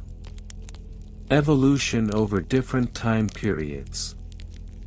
The history of towel folding and laundry compliance in the Byzantine Empire cannot be adequately appreciated without examining its evolution through different periods. Initially, during the reign of Emperor Justinian I, 527 to 565 AD, laundry practices were primarily governed by unwritten traditions that varied from household to household. However, as the bureaucracy of the empire expanded, particularly under the influence of the Justinian Code, formal regulations began to emerge. These laws stipulated not only the frequency of laundering but also the specific folding techniques that were to be employed. By the 8th century, as the empire faced both internal strife and external threats, the focus on compliance intensified. The issuance of the Towel Regulation Decree of 732 AD mandated that all towels used in imperial households must be folded into exact dimensions, specifically measuring 60 centimeters by 40 centimeters, to ensure uniformity and efficiency in storage.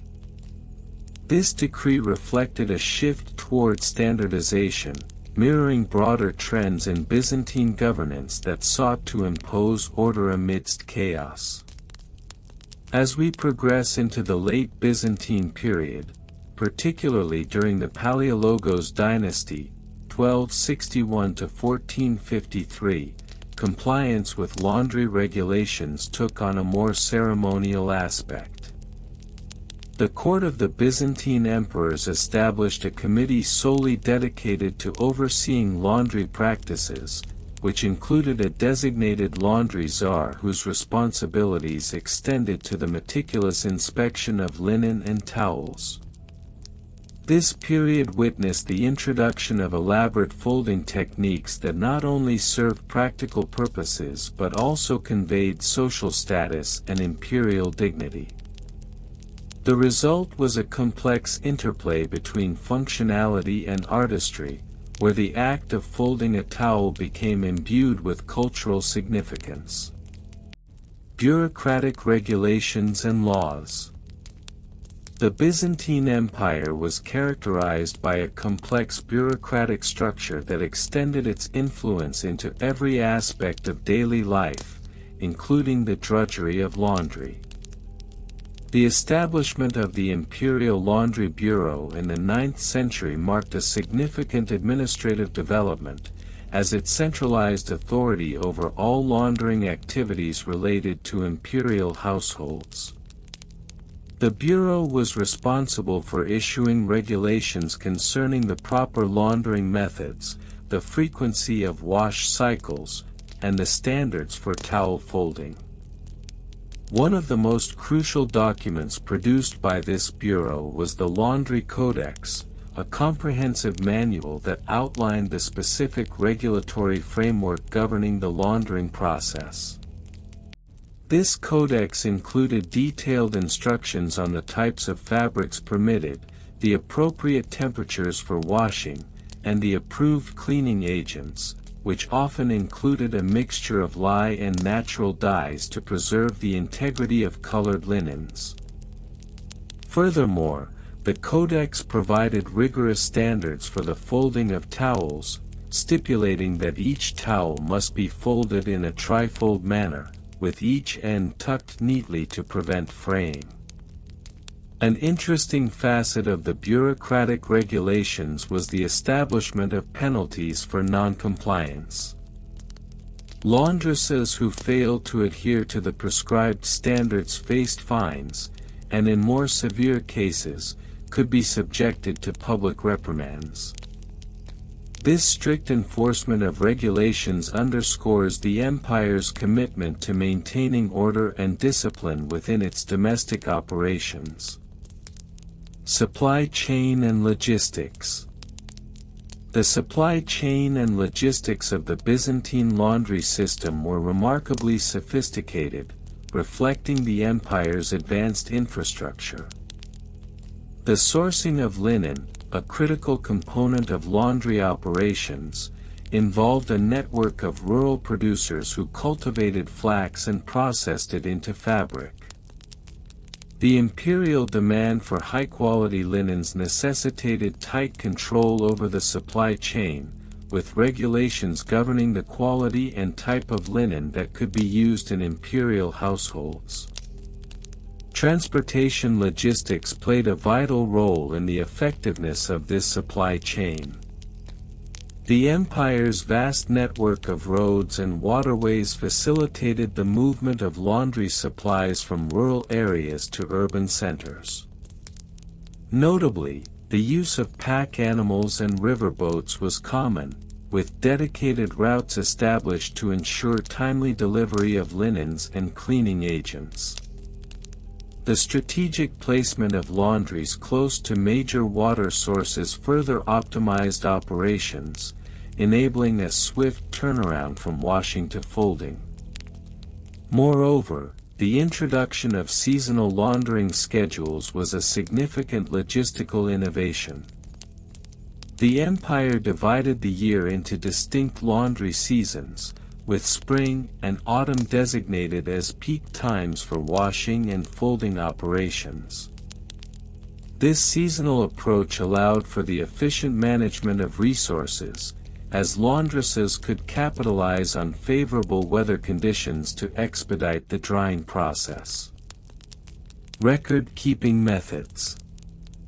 The meticulous nature of Byzantine bureaucracy extended to the record-keeping methods employed in the context of laundry operations. Each imperial laundry maintained detailed logs that documented every aspect of the laundering process, from the arrival of linens to the completion of wash cycles. The use of wax tablets and styluses was common, allowing laundresses to create temporary records that could be easily erased and updated as needed. With the advent of parchment and ink, more permanent records began to emerge, particularly during the 10th century. These documents contain not only laundry schedules but also detailed accounts of compliance with towel folding regulations. The careful documentation served several purposes. It provided a means of accountability, allowed for audits by the Laundry Bureau, and facilitated the tracking of supply chain logistics. Additionally, the introduction of standardized accounting practices ensured that laundresses could accurately report on the quantities of linens processed, the cleaning agents used, and the time spent on various tasks. This level of record-keeping was crucial for evaluating the efficiency of laundry operations and for enforcing compliance with imperial regulations. In conclusion, the history of Byzantine imperial laundry schedule compliance and towel folding regulations is a testament to the empire's commitment to order, efficiency, and cultural expression. Through regional variations, bureaucratic regulations, logistics, and meticulous record-keeping, we gain insight into a world where even the most mundane tasks were subject to the weight of imperial oversight. The evolution of these practices reflects not only the changing dynamics of the Byzantine Empire but also the enduring human quest for perfection in the everyday, no matter how monotonous it may appear. The monotonous history of Byzantine imperial laundry schedule compliance and towel folding regulations, Part 9. In our ongoing examination of the Byzantine imperial laundry schedule compliance and towel folding regulations, it is imperative to delve into regional variations and comparisons that elucidate the disparate practices across the vast expanse of the Byzantine Empire. The empire, noted for its cultural diversity, showcased a variety of laundry practices influenced by local customs, climatic conditions, and socio-economic factors. Regional variations and comparisons. In the arid climes of Egypt, for instance, laundry was often performed in the crystalline waters of the Nile. The Egyptians utilized a distinct method of soaking linens in a solution of natron, a naturally occurring salt, which was believed to enhance the whitening process of the fabrics. This practice stood in stark contrast to the methods employed in the more temperate regions of Asia Minor, where the abundant rainfall facilitated the washing of linens in rivers and streams, often augmented by the use of locally sourced soap made from olive oil. Moreover, in the urban centers such as Constantinople, the imperial laundry was subject to a rigorous schedule that was often dictated by the bureaucratic whims of the imperial court. Here, the practice of towel folding was not merely a matter of personal preference but was enshrined in the laws governing household management, which mandated that all towels be folded into intricate designs that reflected the status of the household. The complexity of these designs varied significantly by region. For example, in the provinces of Thrace, the towels were often folded into triangular shapes, symbolizing the mountains of the region, whereas in the coastal regions of the Aegean, the towels took on a more fluid, wave-like form, evoking the maritime heritage of the area. Evolution over different time periods. As we trace the evolution of these practices over different historical periods, it becomes clear that the Byzantine imperial laundry schedule was not static but rather subject to the vicissitudes of imperial edicts and social changes. In the early Byzantine period, the laundry was often performed by slaves who were bound by stringent regulations regarding their treatment and the quality of the laundry produced. Records indicate that during the reign of Emperor Justinian I, 527 to 565, there was a notable push towards improving the quality of laundry services, resulting in the establishment of guilds dedicated to the craft of laundry. These guilds were responsible for training individuals in the art of towel folding, which was increasingly viewed as a reflection of one's moral and social standing. As the empire progressed into the Middle Byzantine period, the advent of more sophisticated textile production techniques also influenced laundry practices. The introduction of finer fabrics, such as silk, necessitated a re-evaluation of cleaning methods, leading to the development of specialized washing techniques that catered to the delicate nature of these materials. This period saw the rise of a more bureaucratic approach to laundry, with detailed regulations stipulating the temperatures at which various fabrics could be washed, the types of soaps permissible, and even the specific folding techniques that were appropriate for different types of towels.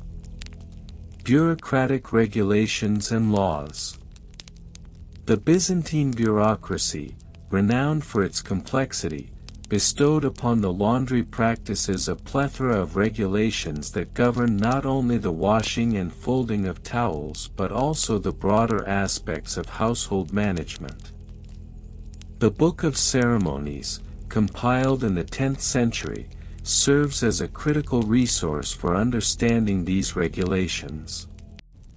It outlines, in meticulous detail, the protocols to be followed during the laundering of imperial linens. For example, it specified that all linens used by the emperor must be laundered on the first Monday of each month, ensuring they were fresh for the royal appointments. Additionally, these bureaucratic regulations mandated the documentation of every laundering session, requiring laundresses to maintain meticulous logs detailing the fabrics washed, the methods employed, and the time taken for each task. This emphasis on record-keeping was not merely for the sake of order, it served as a means to hold individuals accountable to the standards set forth by the imperial court. Supply chain and logistics. The logistics of laundry during the Byzantine period were equally convoluted. The supply chain for laundry services began with the procurement of high-quality linen, which was often sourced from the fertile regions of Egypt and Syria. Once procured, the linen would be transported to the imperial laundry facilities, which were typically located near significant water sources to facilitate the washing process. The transport of these linens was a task fraught with challenges. During periods of conflict, for instance, the movement of goods was often impeded by the need for security, leading to delays in the laundering schedule. The imperial court had to navigate these logistical hurdles, employing couriers and guards to ensure that the linens arrived safely and timely. Such measures were necessary as the freshness of the linens was paramount. Any delay could lead to dire consequences for those tasked with their care. Once the linens arrived at the laundry, the washing process was undertaken with a regimented approach. Each item was sorted according to its fabric type, with specific teams assigned to each category. For example, a team of laundresses would be dedicated solely to the washing of fine silks, employing gentle methods and specialized soaps, while another team would handle the more robust linens used in general household tasks. Record-keeping methods. In terms of record-keeping methods, the Byzantine Empire was noted for its advanced administrative practices, which extended to the realm of domestic management. The laundresses were often required to maintain a logbook, a bound manuscript where each laundering session was recorded. These logbooks typically included columns for the date, type of fabric, washing method employed, and the names of the laundresses involved in the process. Moreover, it was not uncommon for these records to be audited by higher officials within the imperial household. This practice ensured compliance with the established regulations and allowed for the identification of any discrepancies in the laundry process.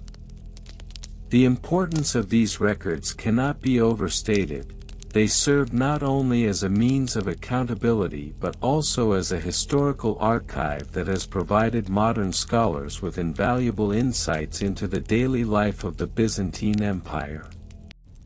In conclusion, the Byzantine imperial laundry schedule compliance and towel folding regulations reflect a microcosm of the empire's broader socio-political structure.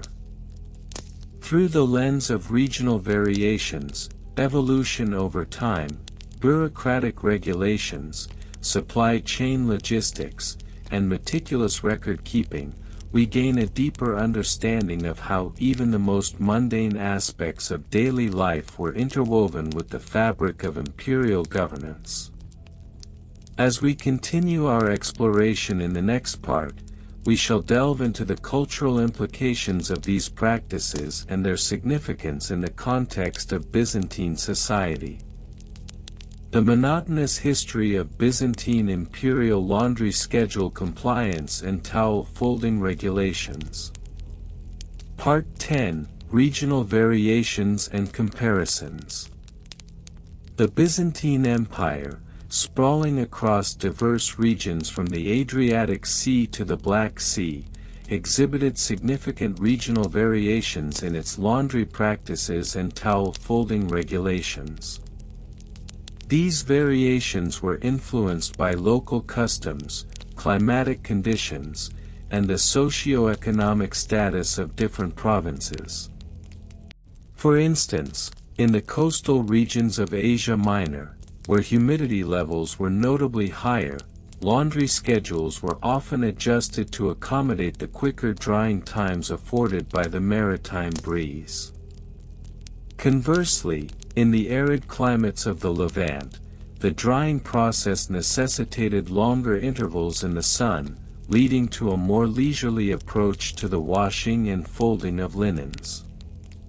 In the city of Constantinople, arguably the epicenter of Byzantine cultural and administrative life, the imperial laundry was a well-oiled machine governed by its own meticulous regulations.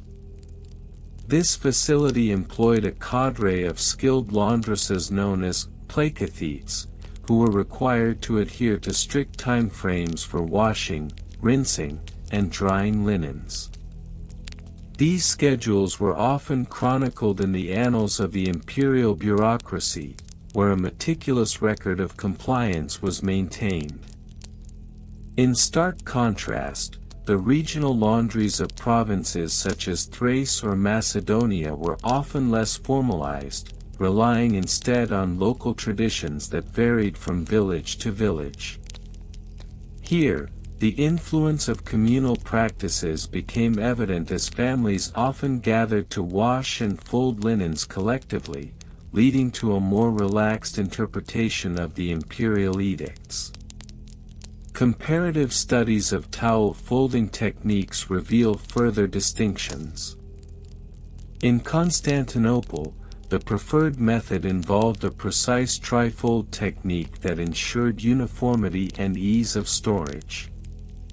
Conversely, in regions such as Cappadocia, the practice was less rigid, with variations in size and folding styles that reflected local aesthetics and functional needs.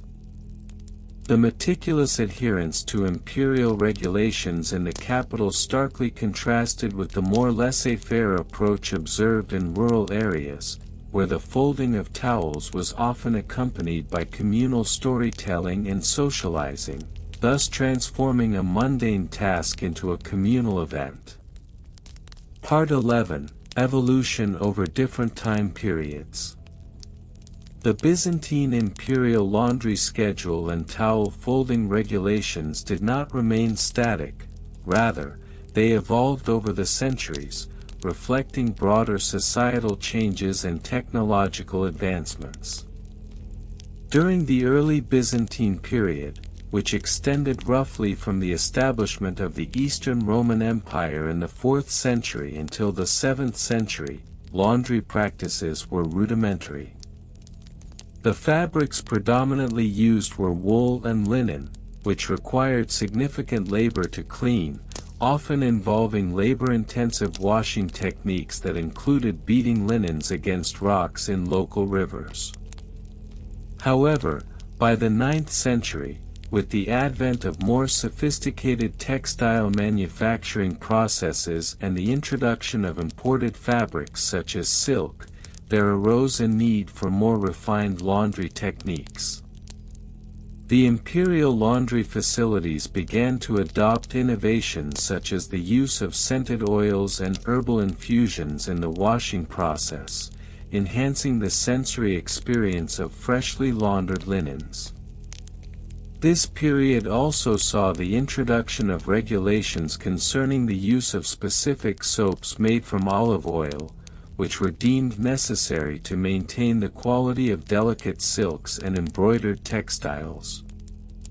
The culmination of these evolving practices reached its zenith during the Macedonian Renaissance, 9th to 11th centuries, a period characterized by an increased emphasis on aesthetics and luxury. The folding of towels became an art form in itself, with intricate folding designs emerging that reflected both the cultural sophistication of the Byzantine elite and the imperial ideology of order and beauty. Regulations dictated not only the dimensions of folded towels but also specified the appropriate way to present them for use, emphasizing symmetry and visual harmony. By the time of the late Byzantine period, 12th to 15th centuries, the impact of external pressures, such as the Crusades and later the Ottoman conquests, triggered further shifts in laundry practices. The economic turmoil led to a scarcity of resources which, in turn, prompted an adjustment in the imperial laundry's operational protocols. A focus on efficiency and frugality became paramount, with regulations allowing for the reuse of water and the recycling of linens.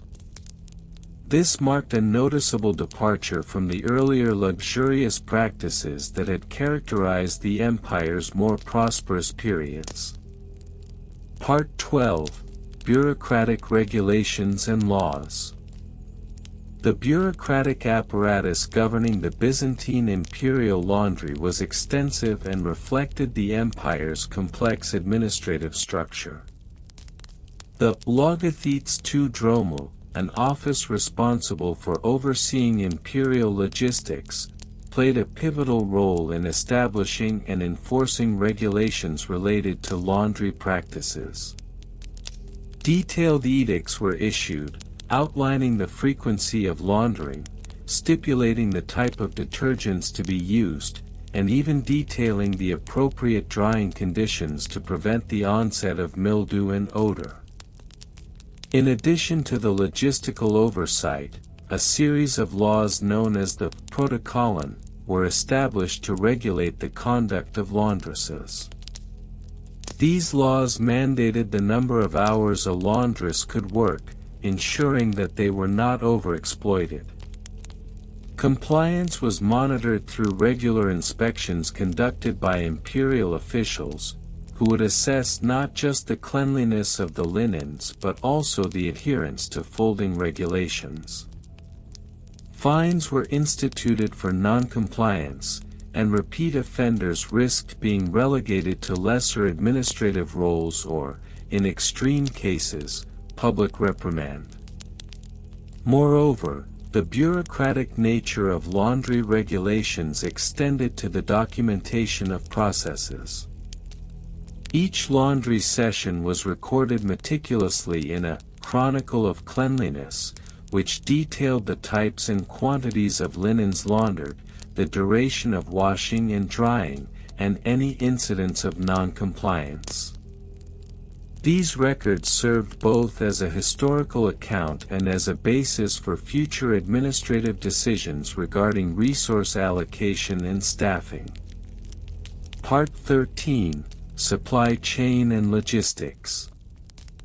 The logistics of the imperial laundry system were intricate, involving a well-coordinated supply chain that ensured a steady stream of fresh linens for the imperial household. The supply chain began with the procurement of raw materials, primarily linen and wool, which were sourced from various regions within the empire. The state maintained control over textile production, often requiring local producers to adhere to quality standards set by imperial edict. Once the raw materials were procured, they were transported to the imperial laundry facilities, often requiring the use of horse-drawn carts for longer distances.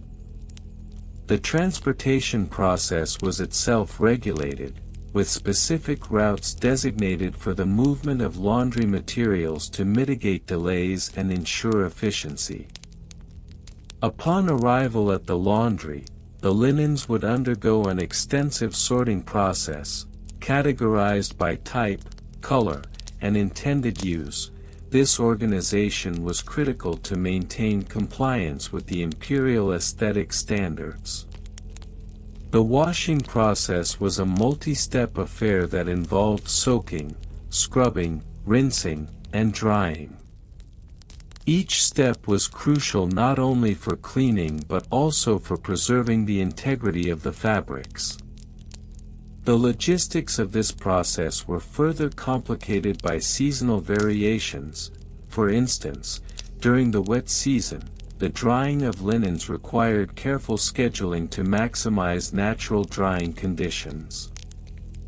Furthermore, the supply chain also encompassed the distribution of laundered linens back to various departments within the imperial court. Once cleaned and folded according to the stringent regulations, linens were transported back to their respective locations, whether for use in the imperial palace, military barracks, or other state functions. The timing of these distributions was of utmost importance, as the prompt availability of fresh linens was seen as a reflection of the empire's organizational prowess. Part 14, Record-Keeping Methods. The meticulous nature of Byzantine record-keeping extended to the realm of laundry practices, where documentation played a vital role in ensuring compliance with imperial regulations. Various methods were employed to maintain accurate records, ranging from simple tally systems to more complex ledger entries. Each laundry operation would begin with the preparation of a laundry log, where the date, type of linens, and number of items laundered were recorded. The use of wax tablets was prevalent, allowing for easy modifications and updates. Scribes employed a stylus to inscribe details, which could subsequently be smoothed over for corrections. This method was particularly advantageous in the bustling environment of the imperial laundry, where changes in schedules and conditions were frequent. Once the records were finalized, they would be transferred to more permanent forms, typically inscribed on parchment or vellum, which would serve as archival materials for future reference.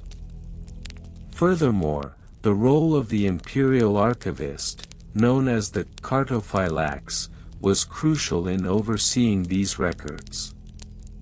This individual was responsible for the safekeeping and organization of all documentation pertaining to the imperial laundry. The archivist would frequently review records for compliance with regulations and prepare reports for the logothetes tu dromo, thus ensuring that the laundry operations aligned with broader imperial strategies.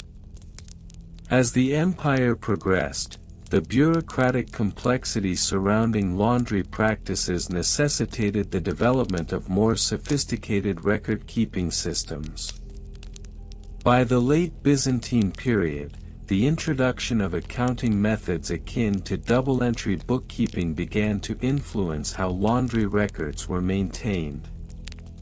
This innovation allowed for a more comprehensive overview of the resources allocated to laundry operations, further enhancing the efficiency and accountability of the imperial laundry system. In conclusion, The Byzantine imperial laundry schedule compliance and towel folding regulations present a fascinating tapestry of meticulous organization and cultural significance. The interplay between regional variations, evolving practices, bureaucratic oversight, logistical challenges, and record-keeping methods culminates in a history that, while ostensibly mundane, reveals the intricate layers of Byzantine society. This exploration underscores the importance of even the most trivial aspects of daily life in understanding the broader historical context of an empire that thrived on order and precision. The monotonous history of Byzantine imperial laundry schedule compliance and towel folding regulations. The Byzantine Empire, known for its rich tapestry of history, culture, and bureaucracy, also had various lesser-known aspects that shaped daily life within its walls. One such facet was the meticulous regulation of laundry schedules and towel folding practices. The following sections delve into the minute details surrounding these regulations, exploring the roles of minor historical figures, specific case studies, comparative analyses with other regions, archaeological findings, and plausible primary source quotations. 1. Minor historical figures and their roles ****. While the grand emperors and military leaders often steal the spotlight in Byzantine history, several minor figures played crucial roles in the implementation and enforcement of laundry regulations. One such figure was Basil the laundry overseer, a seemingly inconsequential title that belied the significance of his duties. Appointed in the early 8th century, Basil was responsible for overseeing not only the cleanliness of imperial linens but also the adherence to the prescribed folding techniques. Basil's meticulous nature was highlighted in the year 748, when he famously issued the Edict of the Perfect Fold. This edict detailed the correct folding of towels into precise rectangular shapes, which were then to be stacked in a specific order based on size and color. His commitment to laundry perfection became legendary, ultimately leading him to be referred to as Basil the Immaculate by his contemporaries. Another notable figure was Helena the fabric inspector, whose role emerged in the 9th century during the reign of Emperor Basil I. Helena was tasked with inspecting the quality of the linens used in the imperial palace. Her reports, which are preserved in the Codex of Cloth, detailed the various types of fabric, their origins, and the acceptable standards for cleanliness. In one particularly revealing entry dated 873, she noted, "The linens from Chios must be washed thrice in the waters of the Bosporus to ensure their purity." 2. Specific case studies with dates ****. To understand the intricacies of the Byzantine laundry system, we must examine specific case studies that underscore the importance placed on cleanliness and order.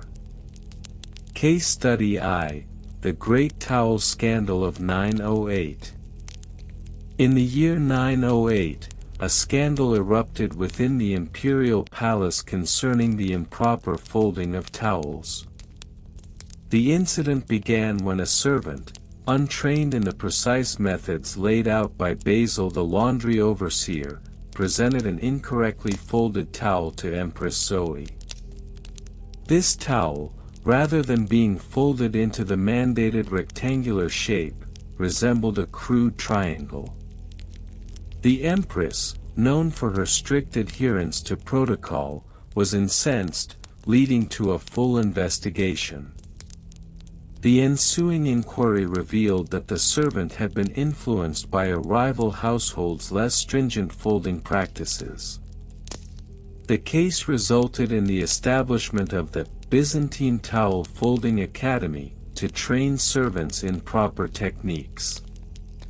This academy operated until the 12th century, emphasizing the high stakes of laundry compliance in the imperial court. Case Study 2, the Linen Crisis of 1025. In 1025, the Byzantine Empire faced a linen crisis due to a shortage of high-quality fabric following a failed harvest in the regions surrounding Constantinople. This crisis led to the infamous Linen Council of 1025, where representatives from various districts convened to address the issue.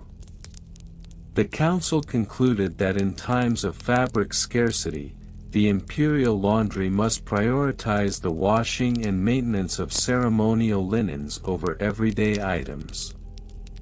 During this council, it was decided that all household managers must submit a fabric procurement report every month to ensure compliance with the new regulations.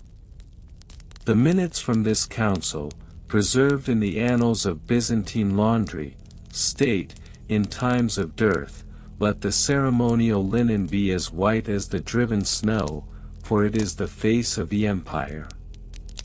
3. Comparative analysis with other regions ***.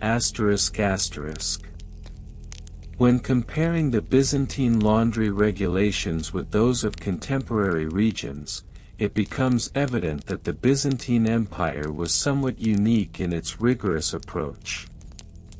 For instance, in medieval England, laundry was often a communal activity, with little standardization in practices. The English, known for their lackadaisical approach to laundry, relied heavily on the weather, washing linens only when the sun was out, which often led to spotty results. In contrast, Byzantine law mandated that laundry be washed at specific intervals, with detailed records kept by the household managers. The Byzantine Empire also placed a strong emphasis on the folding of linens, which was not a widespread concern in many regions. In the Islamic caliphates, for example, while cleanliness was paramount due to religious beliefs, the folding of towels was less regulated, focusing primarily on the cleanliness and presentation of the items rather than their precise folding. A comparative study of laundry-related literature from the 10th century reveals that while the Byzantines wrote extensively about the importance of neatness and order, other cultures produced more practical guides focused on the washing process itself. Byzantine texts, such as The Art of Laundry, emphasized the aesthetic arrangement of folded towels in a way that was not found in the laundry manuals of other cultures. 4. Archaeological findings and interpretations ***. Recent archaeological excavations in the area of the Byzantine palace complex have unearthed numerous artifacts that shed light on the laundry practices of the time. Among these findings were a series of clay tablets inscribed with laundry schedules and regulations, dating back to the 12th century. These tablets, meticulously preserved, provide a fascinating glimpse into the daily routines of imperial laundresses.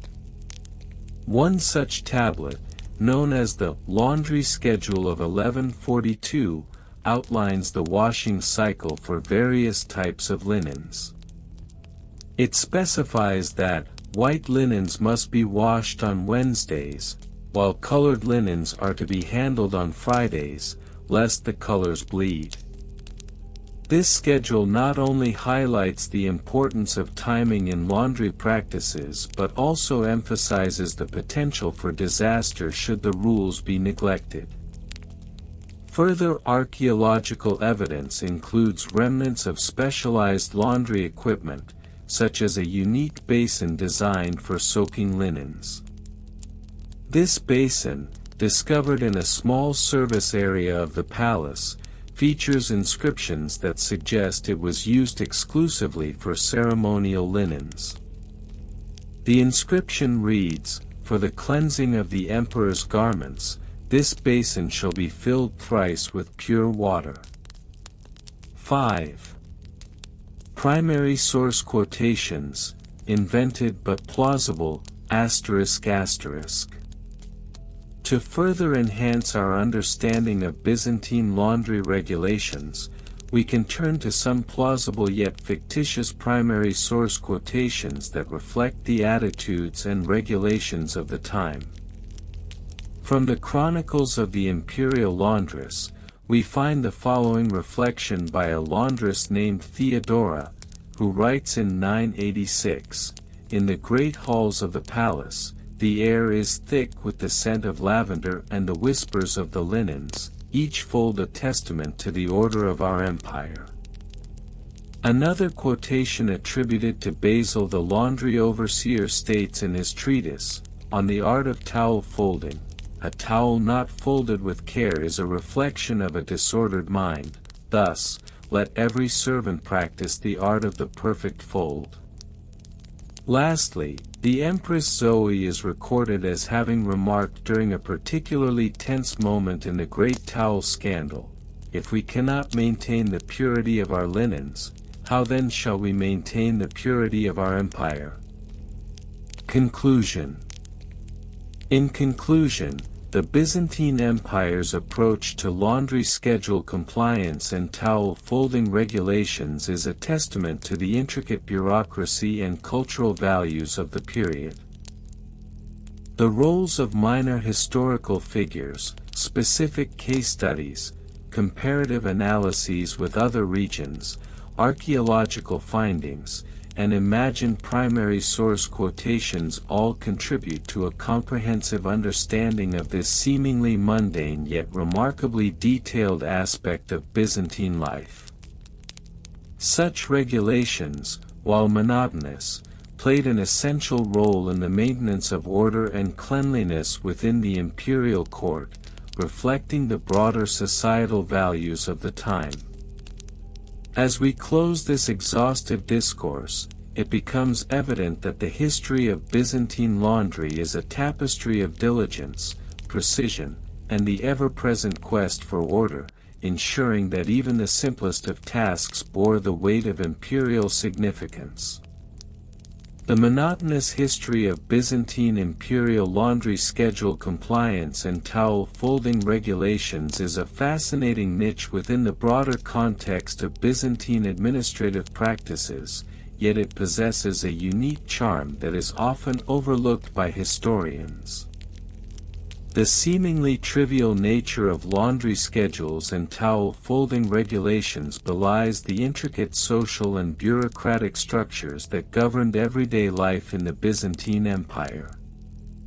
In this exploration, we will delve into several aspects of this topic, including minor historical figures who played pivotal roles in the enforcement of these regulations, case studies that shed light on specific instances of compliance and non-compliance, a comparative analysis with other regions, archaeological findings that illuminate these practices, and fictional yet plausible primary source quotations that offer insight into the mindset of the time.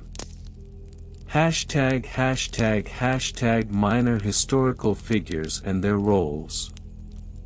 While many historians focus on prominent emperors and military leaders, the Byzantine Empire also boasted a plethora of lesser-known figures responsible for the meticulous enforcement of laundry schedules and towel folding regulations.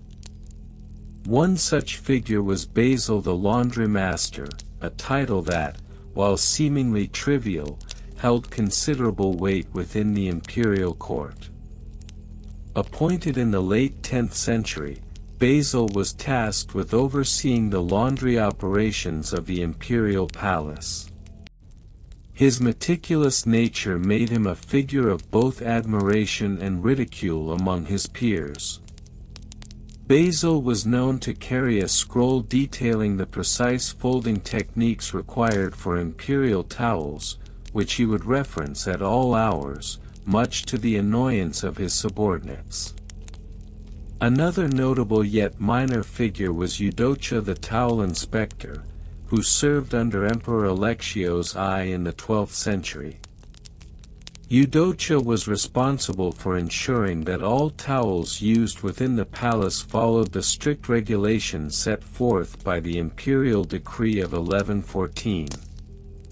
Her role was crucial during the emperor's famed court gatherings, where the presentation of folded towels was considered an art form that spoke volumes about the empire's wealth and sophistication.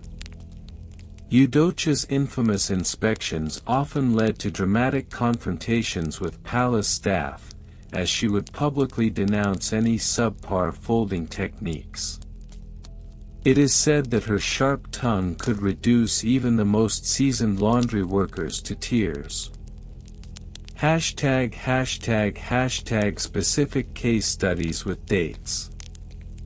One of the most significant case studies regarding laundry compliance occurred in March 1054, during the reign of Emperor Constantine IX Monomachos. This incident, referred to by historians as the Great Towel Scandal, began when a visiting foreign dignitary from the Kingdom of Hungary attended a banquet at the imperial palace. The towels presented during the meal, however, were found to be folded incorrectly, leading to a diplomatic faux pas that nearly escalated into a military conflict.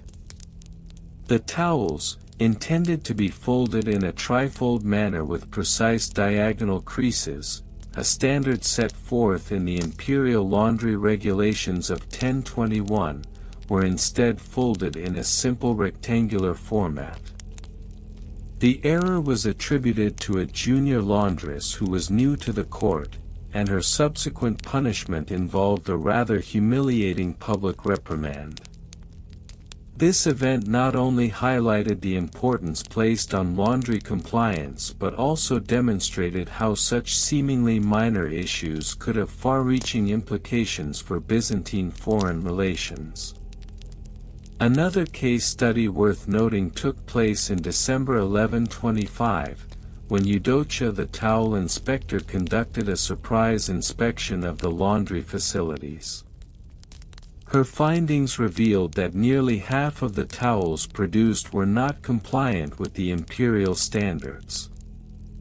This led to a series of reforms within the laundry department, culminating in the establishment of a new training program for laundresses.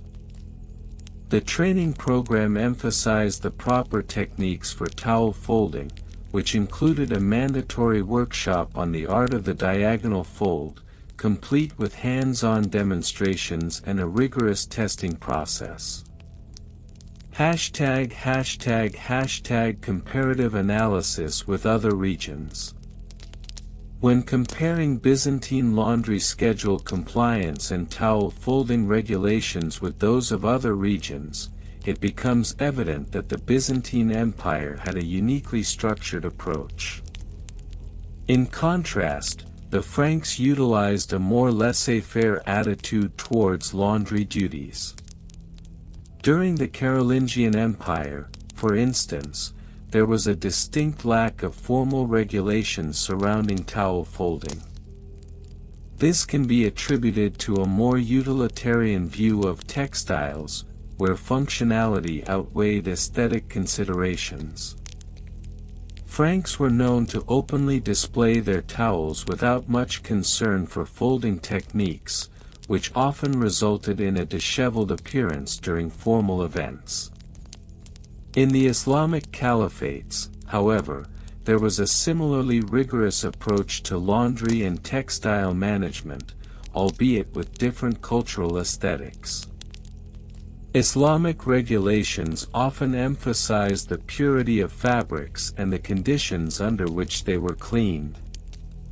The practice of folding towels was influenced by religious customs, where cleanliness was linked to spiritual purity. Comparatively, while the Byzantines focused on the presentation and aesthetic appeal of towels, the Islamic caliphates prioritized the cleanliness and ritualistic aspects of textile management. Archaeological findings and interpretations. Archaeological excavations at Byzantine sites have yielded fascinating artifacts that provide insight into the laundry practices of the time. For instance, a series of ceramic laundry basins discovered in the ruins of a 12th-century palace in Constantinople revealed the intricate methods used for washing and drying towels. These basins, which feature etchings of towel folding techniques, suggest that the Byzantines had a highly developed understanding of fabric care.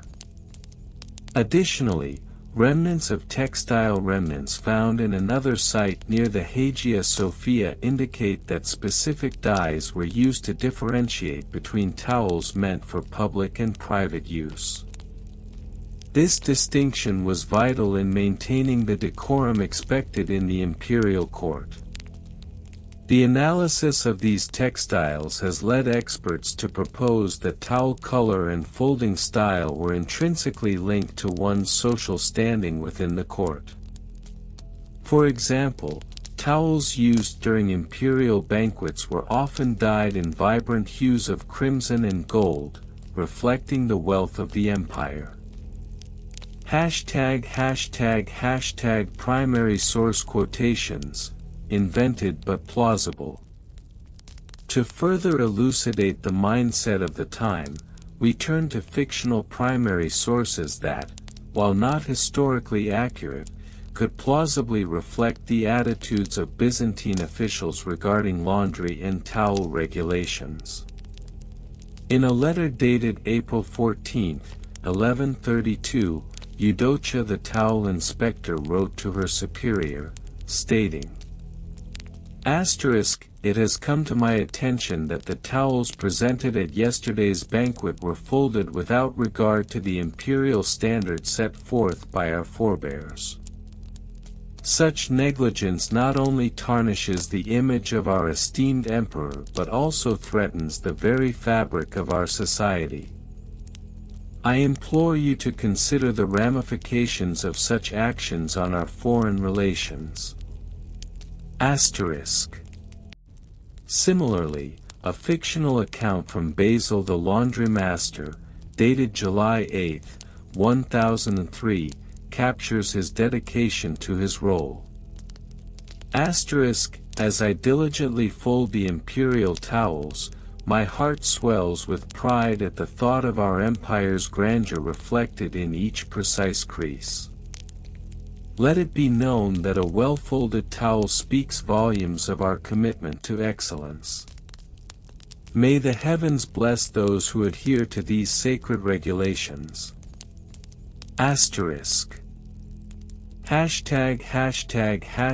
The role of imperial edicts. Throughout the Byzantine Empire's history, various edicts were issued to codify laundry practices and towel folding regulations. One notable edict, the Edict of 1085, established a standardized protocol for towel production and folding within the imperial household. This edict mandated that all towels must be not only clean but folded in a specific manner that would denote their intended use, whether for formal occasions or daily household tasks. The edict also stipulated that the dimensions of towels should adhere to a strict measurement, 2 cubits in length and 1 cubit in width, ensuring uniformity across the imperial court. Violation of these regulations was met with severe consequences, including fines and demotions, which only served to reinforce the importance of compliance in maintaining the empire's esteemed reputation. The cultural significance of towel folding. The act of folding towels in the Byzantine Empire transcended mere utility. it became an expression of cultural identity. The meticulous folding techniques reflected a broader societal value placed on order and aesthetic beauty. In the eyes of the Byzantines, a well-folded towel was a testament to one's character and social standing. Towel folding was often taught to young girls as part of their upbringing, instilling a sense of pride in domestic responsibilities. This cultural significance is evident in the writings of Anna Komnene, a Byzantine princess and historian, who noted in her work, the Alexiad. The art of towel folding is not merely a skill, but a reflection of one's virtue and dedication to the household. A lady who presents her towels with grace earns the respect of her peers and the favor of the emperor.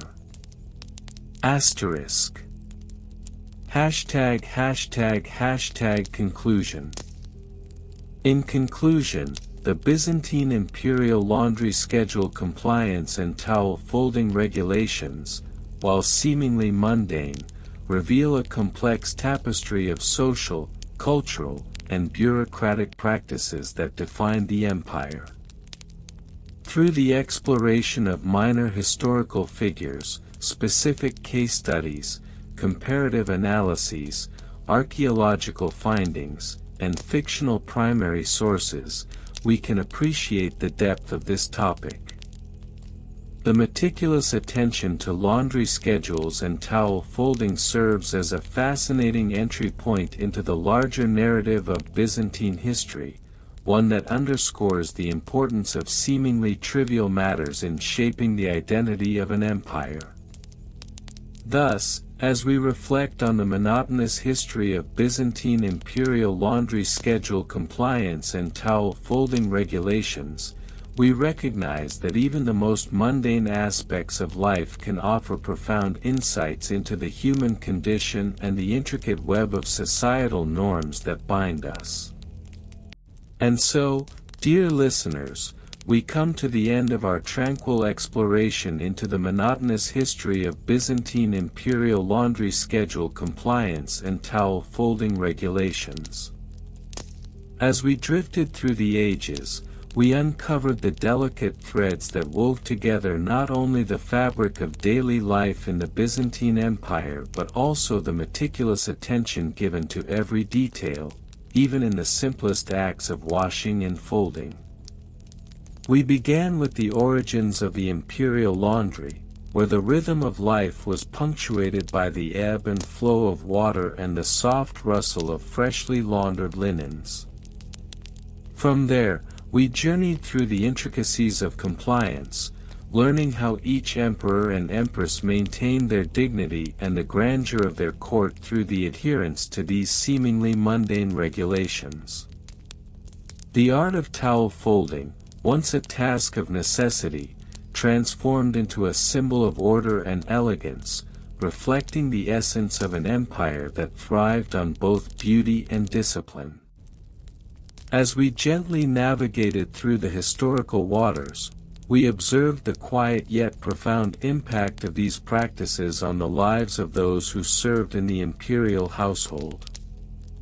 The rhythms of their work mirrored the cycles of nature, offering a comforting reminder of the importance of order and routine in our own lives.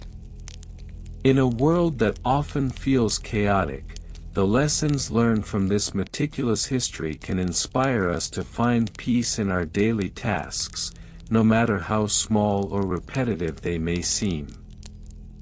Now, as we draw the curtains on this gentle narrative, I want to take a moment to thank you, dear listeners, for sharing this experience with me. Your presence here creates a soothing space where we can reflect on the past and find comfort in the simplicity of life's rhythms. Whether you listened to this tale during the quiet hours of the night or found a moment of calm in your busy day, I hope it has brought you a sense of tranquility and perhaps even a newfound appreciation for the overlooked details that surround us. As you prepare to drift off into a peaceful slumber, May the echoes of the Byzantine Empire soothe your thoughts and wrap you in warmth. Let the weight of your day slip away, and allow the gentle cadence of your breath to guide you into a restful sleep. Know that you can always return to this journey whenever you need to find a moment of calm or to revisit those soothing stories. So, dear friends, as the stars twinkle softly above and the world quiets around you, I wish you a good night filled with the sweetest dreams. May you awaken refreshed and ready to embrace the beauty of a new day. Sweet dreams and peaceful good night.